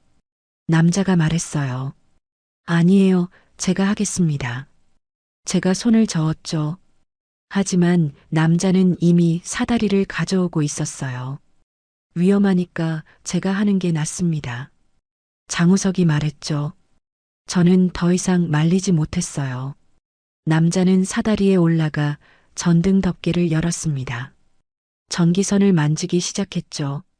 저는 아래서 사다리를 잡고 있었어요. 조심하세요. 제가 말했습니다. 그때였어요. 파직. 갑자기 스파크가 튀었습니다. 파란 불빛이 번쩍했죠. 저는 깜짝 놀라 비명을 질렀어요. 아! 심장이 철렁 내려앉았습니다. 장우석을 올려다 봤죠. 남자는 괜찮은지 손을 확인하고 있었어요. 괜찮으세요? 제 목소리가 떨렸습니다. 걱정이 됐어요. 다치면 어쩌나 싶었죠. 장우석이 내려다 봤습니다. 괜찮습니다. 남자가 말했어요. 그리고는 미소를 지었죠. 괜찮습니다. 제가 있습니다. 그 말에 제 가슴이 뭉클했어요. 제가 있습니다. 그 한마디가 이렇게 큰 위로가 될 줄 몰랐습니다. 5년 동안 혼자 모든 걸 해결해 왔거든요. 전등도 수도꼭지도 문고리도 다 혼자 고쳤어요. 누구 하나 도와주는 사람 없이요. 그런데 이제는 누군가 제가 있다고 말해주는 겁니다. 보호받고 있다는 느낌이었어요. 안도감이 밀려왔죠. 남자는 전등을 다 고치고 내려왔습니다. 불이 환하게 켜졌어요. 다 됐습니다. 장우석이 말했죠. 고맙습니다. 정말 고마워요. 제가 말했습니다. 목소리에 감정이 실렸어요. 남자는 그저 고개만 끄덕였죠. 그때 계단에서 발소리가 들렸습니다. 박만호였어요. 술 냄새를 풍기며 내려오고 있었죠. 오, 사장님. 오늘은 남자랑 다정하네. 박만호가 비웃듯 말했습니다. 저는 눈살을 찌푸렸어요. 손님 취하셨어요. 제가 말했죠. 사장님, 이런 남자 믿다가 큰일 나요. 박만호가 장우석을 가리키며 말했습니다. 어디서 온지도 모르는 남자잖아요. 혹시 사기꾼 아니에요? 비아냥거리는 목소리였어요. 제 얼굴이 굳어졌습니다. 손님 말 조심하세요. 제가 단호하게 말했죠. 장우석은 아무 말도 하지 않았어요. 그저 묵묵히 공구함을 정리하고 있었습니다. 침착한 모습이었죠. 오히려 박만호가 더 흥분했어요. 아이고, 사장님이 벌써 넘어갔네. 박만호가 혀를 찼습니다. 그리고는 비틀거리며 밖으로 나가버렸죠. 박만호가 나가자 정적이 흘렀습니다. 저는 장우석을 봤어요. 남자는 여전히 침착한 표정이었습니다. 신경 쓰지 마세요. 제가 말했죠. 장우석은 고개를 끄덕였어요. 괜찮습니다. 익숙합니다. 남자가 말했습니다. 그 말에 제 가슴이 아팠어요. 오후에 장우석은 또 여인숙 곳곳을 고쳤습니다. 2층 복도 난간, 계단 손잡이, 심지어 제 방문까지요. 남자는 묵묵히 일했어요. 말없이 조용히 하지만 정성스럽게요. 그 모습을 보며 제 마음이 자꾸 흔들렸습니다. 저녁이 되자 남자가 로비로 내려왔어요. 손에 때가 묻어 있었습니다. 수고하셨어요. 제가 말했죠. 장우석은 손을 씻으며 말했습니다. 아니에요. 별거 아닙니다. 하지만 저에겐 별거가 아니었어요. 큰 도움이었죠. 아까 그 손님 말은 신경 쓰지 마세요.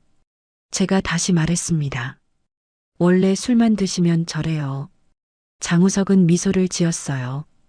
괜찮습니다. 사장님이 힘드실 것 같아 걱정입니다. 남자가 말했죠. 그 말에 제 눈시울이 뜨거워졌어요. 누군가 저를 걱정해 준 게 얼마만인지 몰랐습니다. 그날 밤 방에 누워 생각했어요. 장우석이라는 사람은 대체 누구일까? 왜 이렇게 친절한 걸까? 왜 여인숙을 고쳐주는 걸까? 그리고 왜 제 마음을 자꾸 흔드는 걸까? 답을 알 수 없었습니다. 하지만 한 가지는 확실했어요. 이 사람이 있어서 든든하다는 거요. 보호받고 있다는 느낌이 이렇게 좋을 줄 몰랐습니다. 오랜만에 느껴보는 안도감이었죠. 다음 날 아침 쌀 배달이 왔습니다. 20kg짜리 쌀자루 5개였어요. 창고까지 옮겨야 했죠. 배달 기사가 현관에만 놓고 갔습니다. 저는 쌀자루를 하나씩 들기 시작했어요. 무거웠지만 늘 하던 일이었죠. 첫 번째, 두 번째는 괜찮았습니다. 세 번째 쌀자루를 들어 올리는 순간이었어요. 허리에서 뚝 하는 소리가 났습니다. 아, 비명이 나올 뻔했죠. 허리를 삐끗했어요. 쌀자루를 놓고 허리를 짚었습니다. 아파서 제대로 펼 수가 없었어요. 식은땀이 났죠. 그때 장우석이 나타났습니다. 어디 다치셨어요? 남자가 급하게 다가왔어요. 제 허리를 짚고 있는 모습을 본 거죠. 괜찮아요, 괜찮습니다. 저는 손을 저었지만 목소리가 떨렸어요. 남자는 제 팔을 잡았습니다. 안으로 들어가세요. 쌀은 제가 옮기겠습니다. 단호한 목소리였어요. 아니에요, 제가 할 일인데. 제가 말했지만 장우석은 이미 저를 로비 의자까지 부축해 왔습니다. 앉으세요. 남자가 말했죠. 저는 어쩔 수 없이 앉았어요. 허리가 너무 아팠거든요. 남자는 쌀자루를 옮기기 시작했습니다. 무거운 것도 아랑곳하지 않고 척척 옮겼어요. 쌀자루를 다 옮긴 장우석이 돌아왔습니다. 파스 있으세요? 남자가 물었어요. 저기 서랍에 있어요. 제가 가리켰죠. 남자는 파스를 꺼내왔습니다. 그리고는 제 옆에 앉았어요. 실례하겠습니다. 남자가 조심스럽게 제 등에 손을 댔습니다. 파스를 붙이는 손길이 참 조심스러웠어요. 아프지 않게 천천히 붙여주었죠. 저는 가만히 앉아 있었습니다. 부끄러웠지만 어쩔 수 없었어요. 다 됐습니다. 남자가 말했죠. 좀 쉬세요. 제가 죽을 끓여드리겠습니다. 아니, 그건 제 말을 끝까지 듣지 않고 남자는 주방으로 갔어요. 장우석은 정말로 죽을 끓이기 시작했습니다. 냄비에 쌀을 씻고 물을 붓고 불을 켰죠. 능숙한 손놀림이었어요. 아마 자주 요리를 한 사람 같았습니다. 저는 의자에 앉아 그 모습을 봤어요. 가슴이 뭉클했죠. 언제 이렇게 누군가 제 밥을 챙겨줬나 싶었습니다. 30분쯤 지나 죽이 완성됐어요. 장우석이 그릇에 담아왔습니다. 천천히 드세요. 남자가 말했죠. 저는 숟가락을 들었어요. 한 숟가락 떠먹었습니다. 따뜻했어요. 간도 딱 맞았죠. 맛있어요. 제가 말하자 남자는 미소를 지었습니다. 다행입니다. 죽을 먹는데 눈물이 날 것 같았어요. 왜 이렇게 눈물이 나려는지 모르겠더군요. 누군가 저를 돌봐준다는 게 이렇게 고마울 줄 몰랐습니다. 5년 동안 혼자 아파도 참았고 힘들어도 버텼는데요. 이제는 누군가 제 옆에서 죽을 끓여주고 있었어요. 그때 여인숙 문이 열렸습니다. 은지였어요. 엄마. 딸의 목소리가 들렸죠. 저는 깜짝 놀라 고개를 들었습니다. 은지는 장우석을 보고 멈춰 섰어요. 누구세요? 딸이 물었습니다. 손님입니다. 장우석이 대답했죠. 은지는 주변을 둘러봤습니다. 죽그릇, 파스 봉지, 그리고 허리를 짚고 있는 저까지요. 무슨 일이에요? 은지가 다가왔습니다. 아, 엄마가 허리를 삐끗해서 제가 설명했죠. 그런데 은지의 표정이 굳어졌어요. 딸은 가져온 반찬통을 탁 내려놓았습니다. 엄마, 이 남자랑 무슨 사이예요? 은지가 따져 묻듯 말했어요. 목소리에 날이 서 있었죠. 저는 당황했습니다.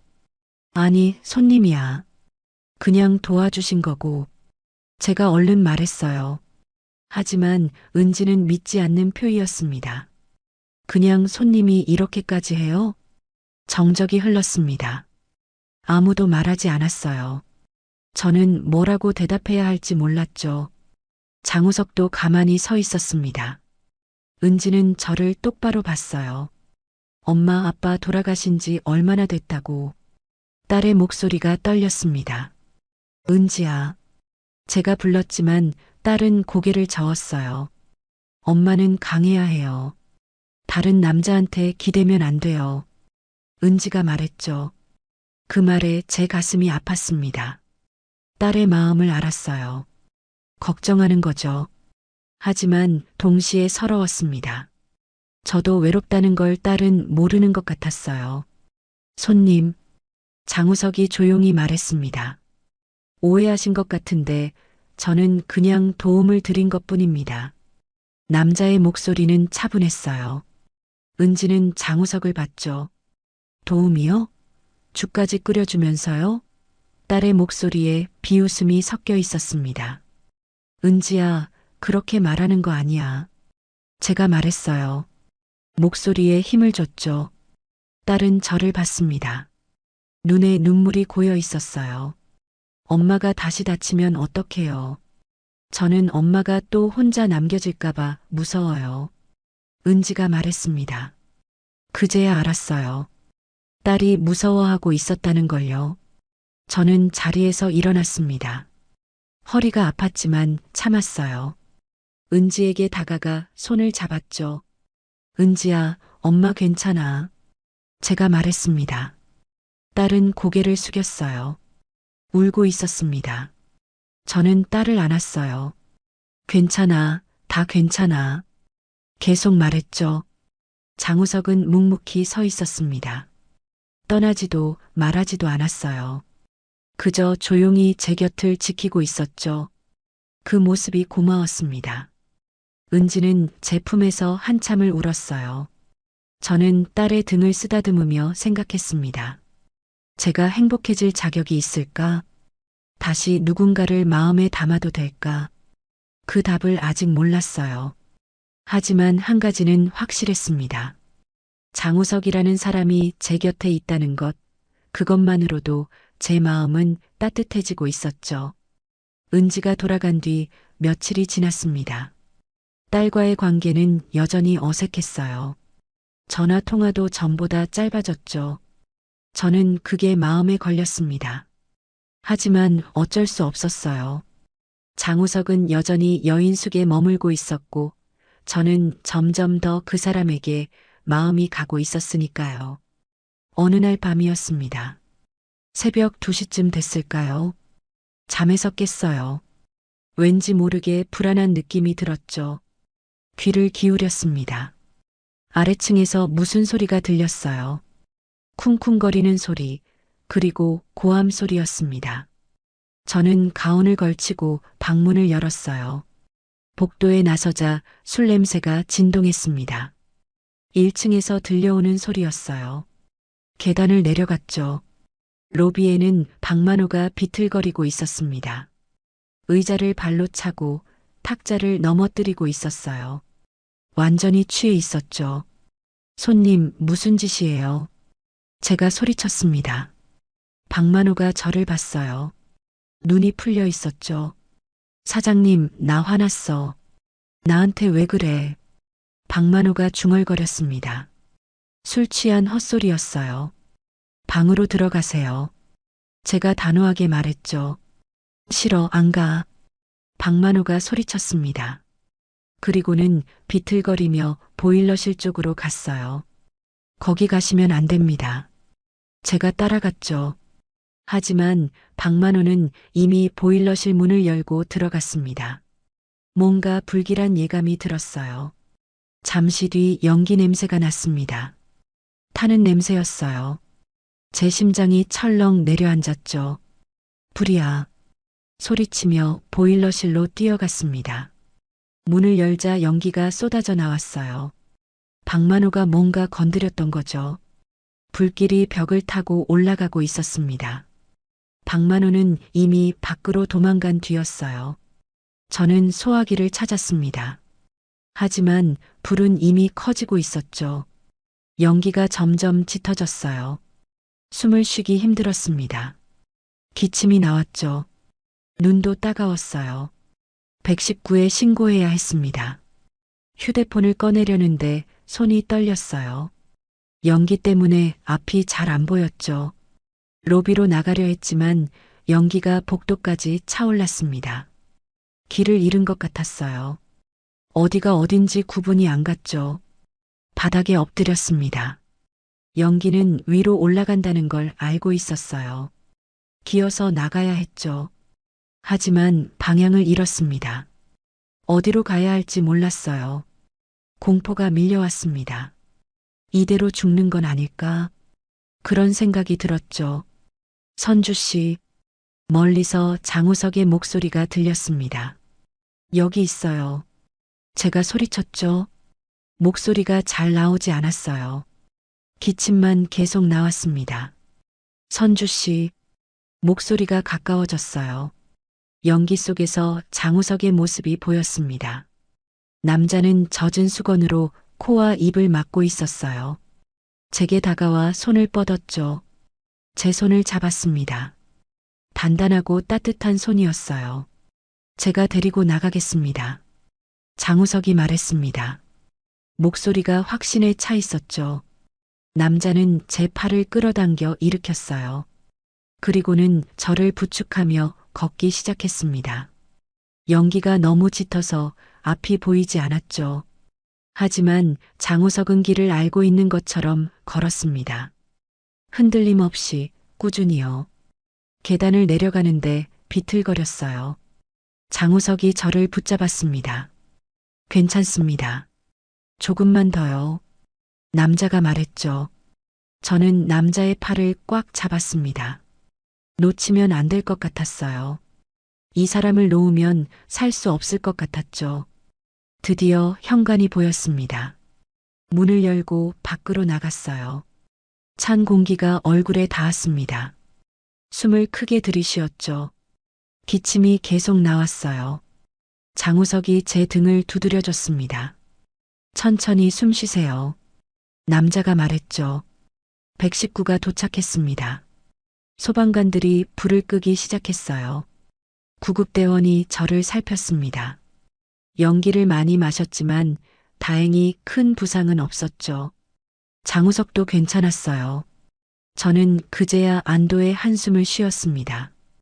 불은 30분 만에 꺼졌습니다. 보일러실이 많이 탔어요. 복도와 로비도 연기 자국이 남았죠. 하지만 다행히 건물 전체가 타지는 않았습니다. 저는 망연자실 서 있었어요. 여인숙이 이렇게 됐다는 게 믿기지 않았죠. 장우석이 제 옆에 서 있었습니다. 괜찮으세요? 남자가 물었어요. 저는 고개를 돌려 남자를 봤습니다. 눈물이 흘러내렸죠. 고마워요. 정말 고마워요. 제가 말했습니다. 목소리가 떨렸어요.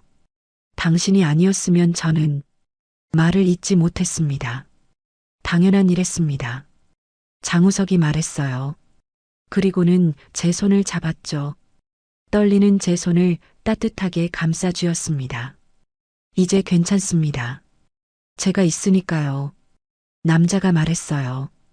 그 순간 깨달았습니다. 이 사람 없으면 안 된다는 걸요. 5년 동안 혼자 살아왔습니다. 혼자서도 충분하다고 생각했어요.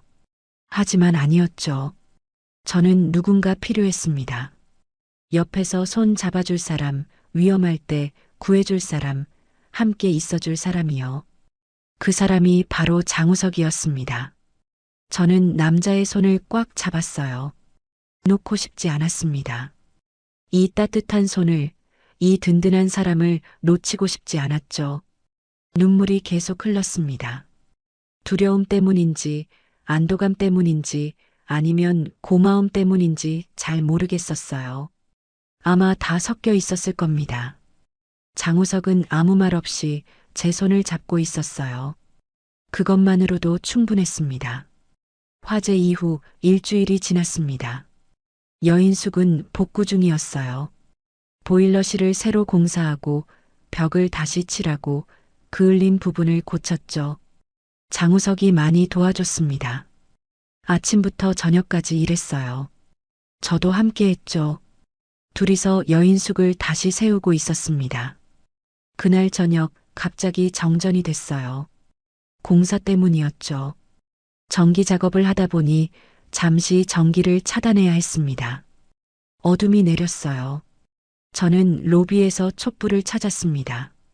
서랍 안에 있던 양초를 꺼내 불을 켰죠. 작은 불빛이 어둠을 밝혔습니다. 장우석이 내려왔어요. 정전됐나 보네요. 남자가 말했습니다. 네, 공사 때문이에요. 곧 복구될 거예요. 제가 대답했죠. 남자는 제 맞은편에 앉았습니다. 촛불 하나를 사이에 두고 마주 앉았어요. 불빛이 남자의 얼굴을 비췄습니다. 묘한 분위기였어요. 조용했죠? 밖에서는 바람 소리만 들렸습니다. 촛불이 흔들렸어요. 그림자도 함께 흔들렸죠. 저는 남자를 봤습니다. 장우석도 저를 보고 있었어요. 시선이 마주쳤죠. 선주 씨. 장우석이 먼저 입을 열었습니다. 네. 제가 대답했어요. 남자는 잠시 망설이더니 말했죠. 제가 드릴 말씀이 있습니다. 목소리가 진지했어요. 저는 긴장했습니다. 가슴이 두근거렸죠. 저는 오래 혼자 살았습니다. 장우석이 말했어요. 아내를 일찍 떠나보냈죠. 그 뒤로 혼자였어요. 외로웠지만 견딜만 했습니다. 남자의 목소리가 낮아졌어요. 그런데 이 여인숙에 오고 나서 달라졌습니다. 선주 씨를 만나고 나서요. 제 심장이 더 빨리 뛰었습니다. 남자의 말을 듣는데 숨이 막혔어요. 장우석은 계속 말했습니다. 선주 씨는 강한 분입니다. 혼자서도 이 여인숙을 지켜왔죠. 하지만 외로워 보였어요. 저와 똑같이요. 남자가 저를 봤습니다. 눈빛이 따뜻했어요. 저는 생각했습니다. 장우석이 말했죠. 이제 남은 생을 어떻게 살아야 할까? 그냥 혼자 떠돌다 끝낼까? 아니면 누군가와 함께 걸어갈까? 남자가 손을 뻗었어요. 제 손 위에 남자의 손이 얹어졌습니다. 따뜻했죠. 선주 씨, 남은 생 함께 걸어가고 싶습니다. 장우석이 말했어요. 목소리가 떨렸습니다. 저와 함께 해주시겠습니까? 남자가 제 손을 꽉 잡았죠. 저는 말문이 막혔습니다. 눈물이 흘러내렸어요. 가슴이 뭉클했습니다. 이렇게 고백을 받은 게 얼마만인지 몰랐어요. 아니, 이런 진심 어린 고백은 처음인 것 같았습니다.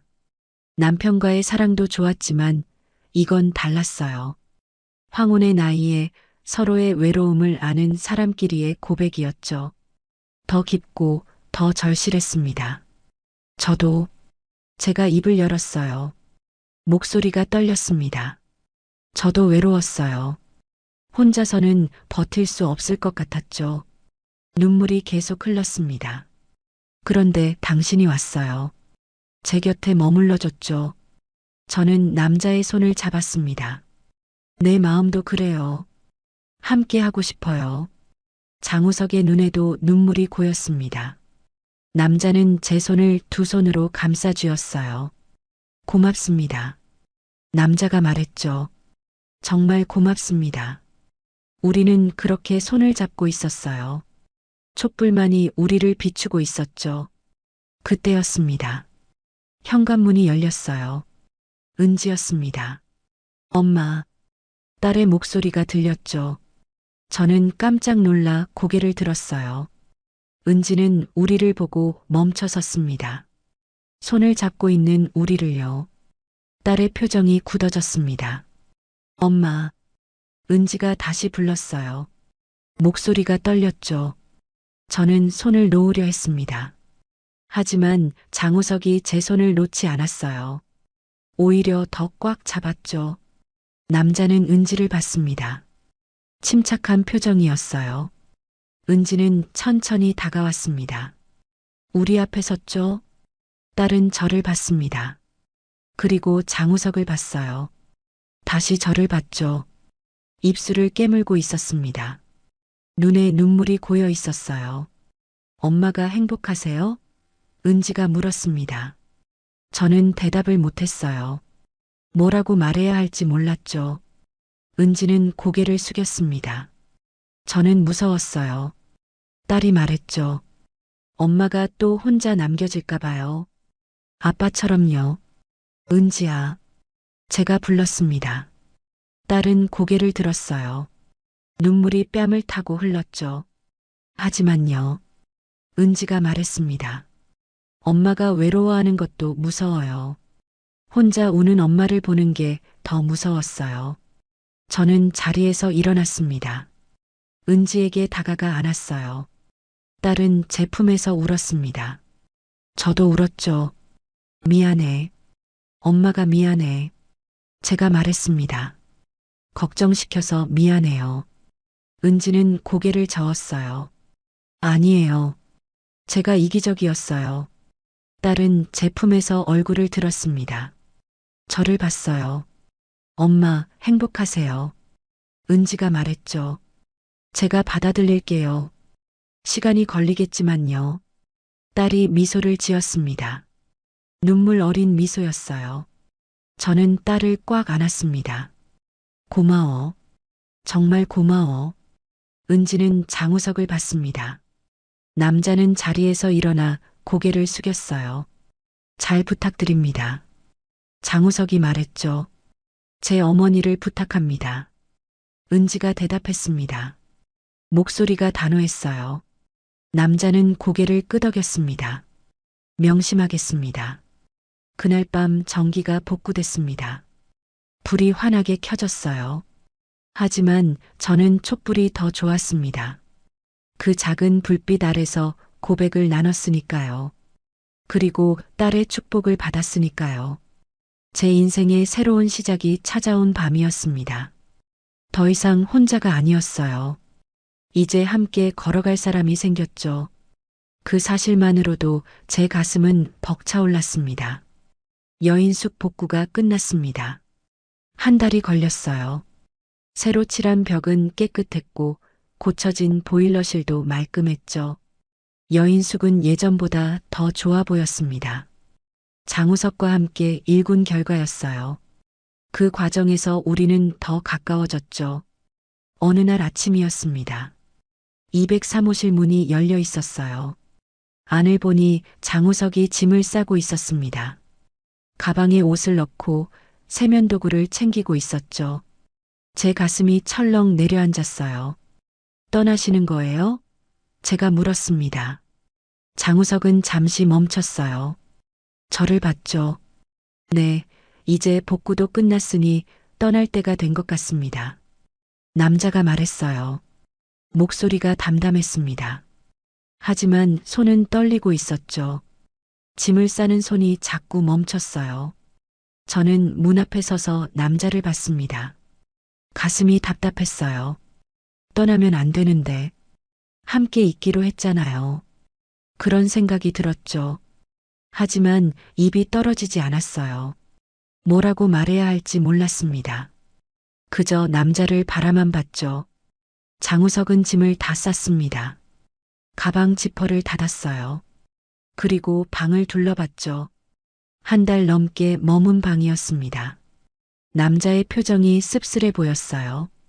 떠나고 싶지 않은 것 같았죠.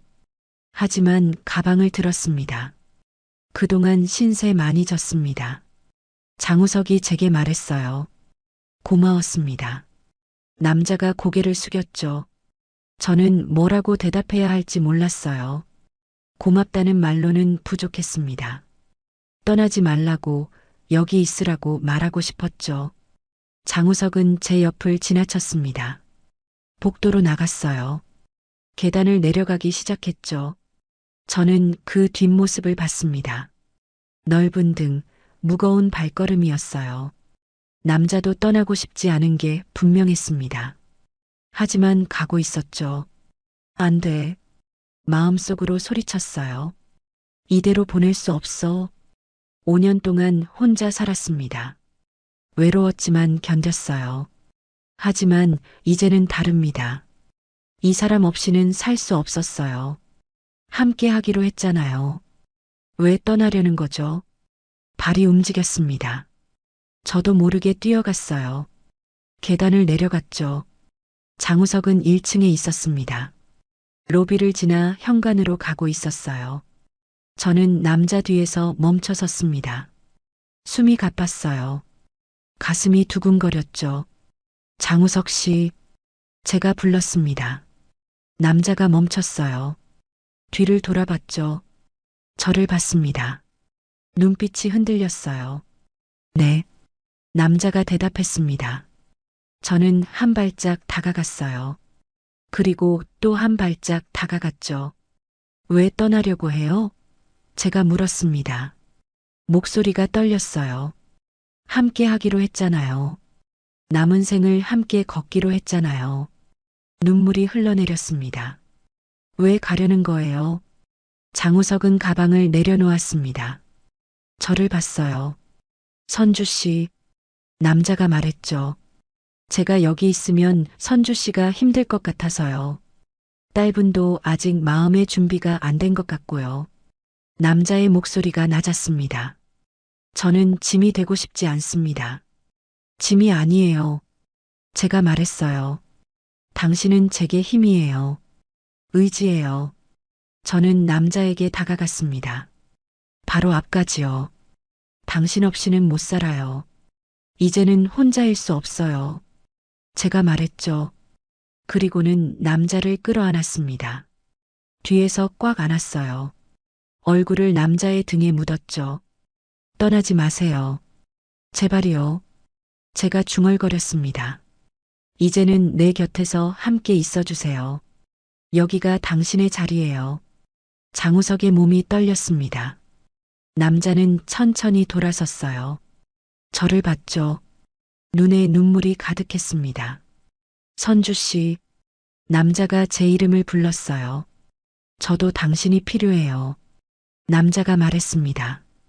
혼자 살 수 없어요. 당신과 함께 하고 싶어요. 우리는 그렇게 껴안았습니다. 로비 한가운데서요. 오랜 시간 안고 있었어요. 떨어지고 싶지 않았죠. 5년간 꽁꽁 얼어붙었던 제 마음이 완전히 녹아내렸습니다. 따뜻했어요. 행복했죠. 며칠 뒤 장우석은 1층 방으로 이사했습니다. 203호실에서 내려왔어요.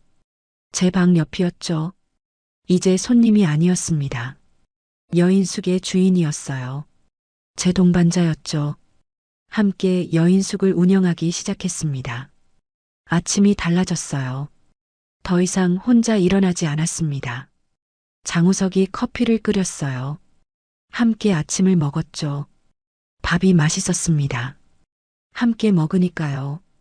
청소도 함께 했어요. 수리도 함께 했죠. 모든 게 즐거웠습니다. 저녁이 되면 로비에 앉았습니다. 차를 마시며 이야기를 나눴어요. 살아온 이야기, 아픈 이야기, 행복했던 이야기들이요. 서로를 더 알아갔습니다. 시간이 지날수록 더 가까워졌죠. 은지도 가끔 찾아왔습니다. 처음엔 어색해했어요. 하지만 점점 장우석에게 마음을 열었죠. 남자가 진심으로 저를 아낀다는 걸 알았으니까요. 딸도 이제는 웃으며 인사했습니다. 잘 부탁드려요. 은지가 말했죠. 여인숙은 변했습니다. 더 이상 쓸쓸한 공간이 아니었어요. 웃음소리가 가득했죠. 손님들도 느꼈습니다. 여기 분위기 참 좋네요. 손님들이 말했어요. 사장님들 보기 좋습니다. 그런 말을 들으면 가슴이 뿌듯했죠. 밤이 되면 장우석과 손을 잡고 걸었습니다. 여인숙 주변을요. 별이 빛나는 밤이었어요. 남자의 손은 따뜻했습니다. 단단했죠. 이 손을 놓지 않으리라 다짐했어요. 남은 생을 함께 걸어가리라 약속했죠. 57세에 찾은 새로운 사랑이었습니다.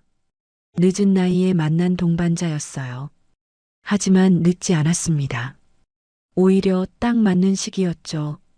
서로의 외로움을 알고 서로의 아픔을 이해하고 서로를 진심으로 아끼는 사랑이었으니까요. 황혼의 동반자, 그게 바로 우리였습니다. 여인숙은 이제 사랑의 보금자리가 됐어요. 우리의 보금자리요. 안녕하세요. 저는 장인호라고 합니다. 올해 73이에요. 아내가 세상을 떠난 지 벌써 12년이 흘렀습니다. 처음엔 하루하루가 지옥 같았죠. 그런데 사람이란 참 신기한 존재입니다. 아무리 큰 슬픔도 시간이 지나면 일상에 묻혀버리거든요. 저는 매일 아침 6시에 눈을 뜹니다. 세수를 하고 간단한 아침을 챙겨 먹죠. 토스트 한 장에 우유 한 잔, 그게 전부였습니다. 예전엔 아내가 정성스럽게 차려주던 아침 식탁이 있었는데 이젠 그런 것도 사치처럼 느껴집니다. 아침을 먹고 나면 동네 공원으로 산책을 나갑니다. 항상 같은 코스죠. 연못을 한 바퀴 돌고 벤치에 앉아서 책을 읽습니다. 주로 옛날 문학 작품들이었어요. 젊은 시절 교사로 일할 때 학생들과 함께 읽던 그런 책들 말입니다. 공원에서 만나는 사람들은 대부분 저와 비슷한 나이의 어르신들입니다. 가끔 인사를 나누긴 하지만 깊은 대화는 하지 않았어요. 서로의 외로움을 건드리지 않으려는 배려 같은 것이었죠. 점심은 집에서 혼자 해결합니다. 간단한 라면이나 밥 한 그릇이면 충분했어요. 예전엔 반찬 종류가 10개는 넘었는데 이젠 김치 하나면 배부르다고 느낍니다. 오후엔 주로 집에서 시간을 보냅니다. 텔레비전을 보거나 음악을 듣죠. 클래식을 좋아해서 베토벤이나 모차르트를 자주 틀어놓곤 했습니다. 조용한 선율이 적막한 집안을 가득 채워줄 때면 잠시나마 외로움을 잊을 수 있었거든요. 저녁도 마찬가지입니다. 혼자 먹는 밥은 아무 맛이 없었어요. 그래도 규칙적으로 챙겨 먹으려고 노력했습니다. 교장으로 일할 때부터 몸에 밴 습관이었죠. 규칙적인 생활이 건강을 지키는 첫걸음이라고 항상 말하곤 했으니까요. 하지만 밤이 되면 정말 힘들었습니다. 텔레비전 소리만 덩그러니 울리는 거실에 앉아 있으면 아내가 그리워졌어요. 함께 드라마를 보며 이런저런 이야기를 나누던 그 시간들 말입니다. 그렇게 하루하루 똑같은 일상을 반복하며 지내고 있었습니다. 외롭긴 했지만 이게 나름 안정적인 삶이라고 생각했어요. 더 이상 누구에게 상처받을 일도 없고 걱정할 일도 없었으니까요. 그런데 어느 날 우연히 주민센터 앞을 지나가다가 공지사항을 보게 되었습니다. 서예 수업이 새로 개설된다는 내용이었죠. 예전부터 붓글씨에 관심이 있었던 저는 주저하지 않고 신청했습니다. 첫 수업날 교실에 들어서니 이미 몇 분이 앉아 계셨습니다. 모두 저와 비슷한 연배의 분들이었어요. 조용히 구석자리에 앉아서 준비를 하고 있는데 갑자기 환한 웃음소리가 들렸습니다. 교실 문이 열리며 한 여성분이 들어오셨어요. 나이는 저보다 5살 정도 어려 보였고 옷차림도 깔끔했습니다. 그런데 무엇보다 인상적인 건 말순 씨의 밝은 표정이었어요. 안녕하세요. 처음 뵙는 분들이 많네요. 말순 씨는 자연스럽게 사람들과 인사를 나누며 자리를 잡았습니다. 저는 조용히 앉아서 그 모습을 지켜봤어요. 오랜만에 보는 활기찬 모습이었거든요. 수업이 시작되고 선생님이 기본적인 붙잡는 법부터 설명해 주셨습니다. 저는 조용히 따라하며 글씨를 써내려 갔어요. 그런데 옆에서 작은 한숨 소리가 들렸습니다. 아이고, 이게 생각보다 어렵네요.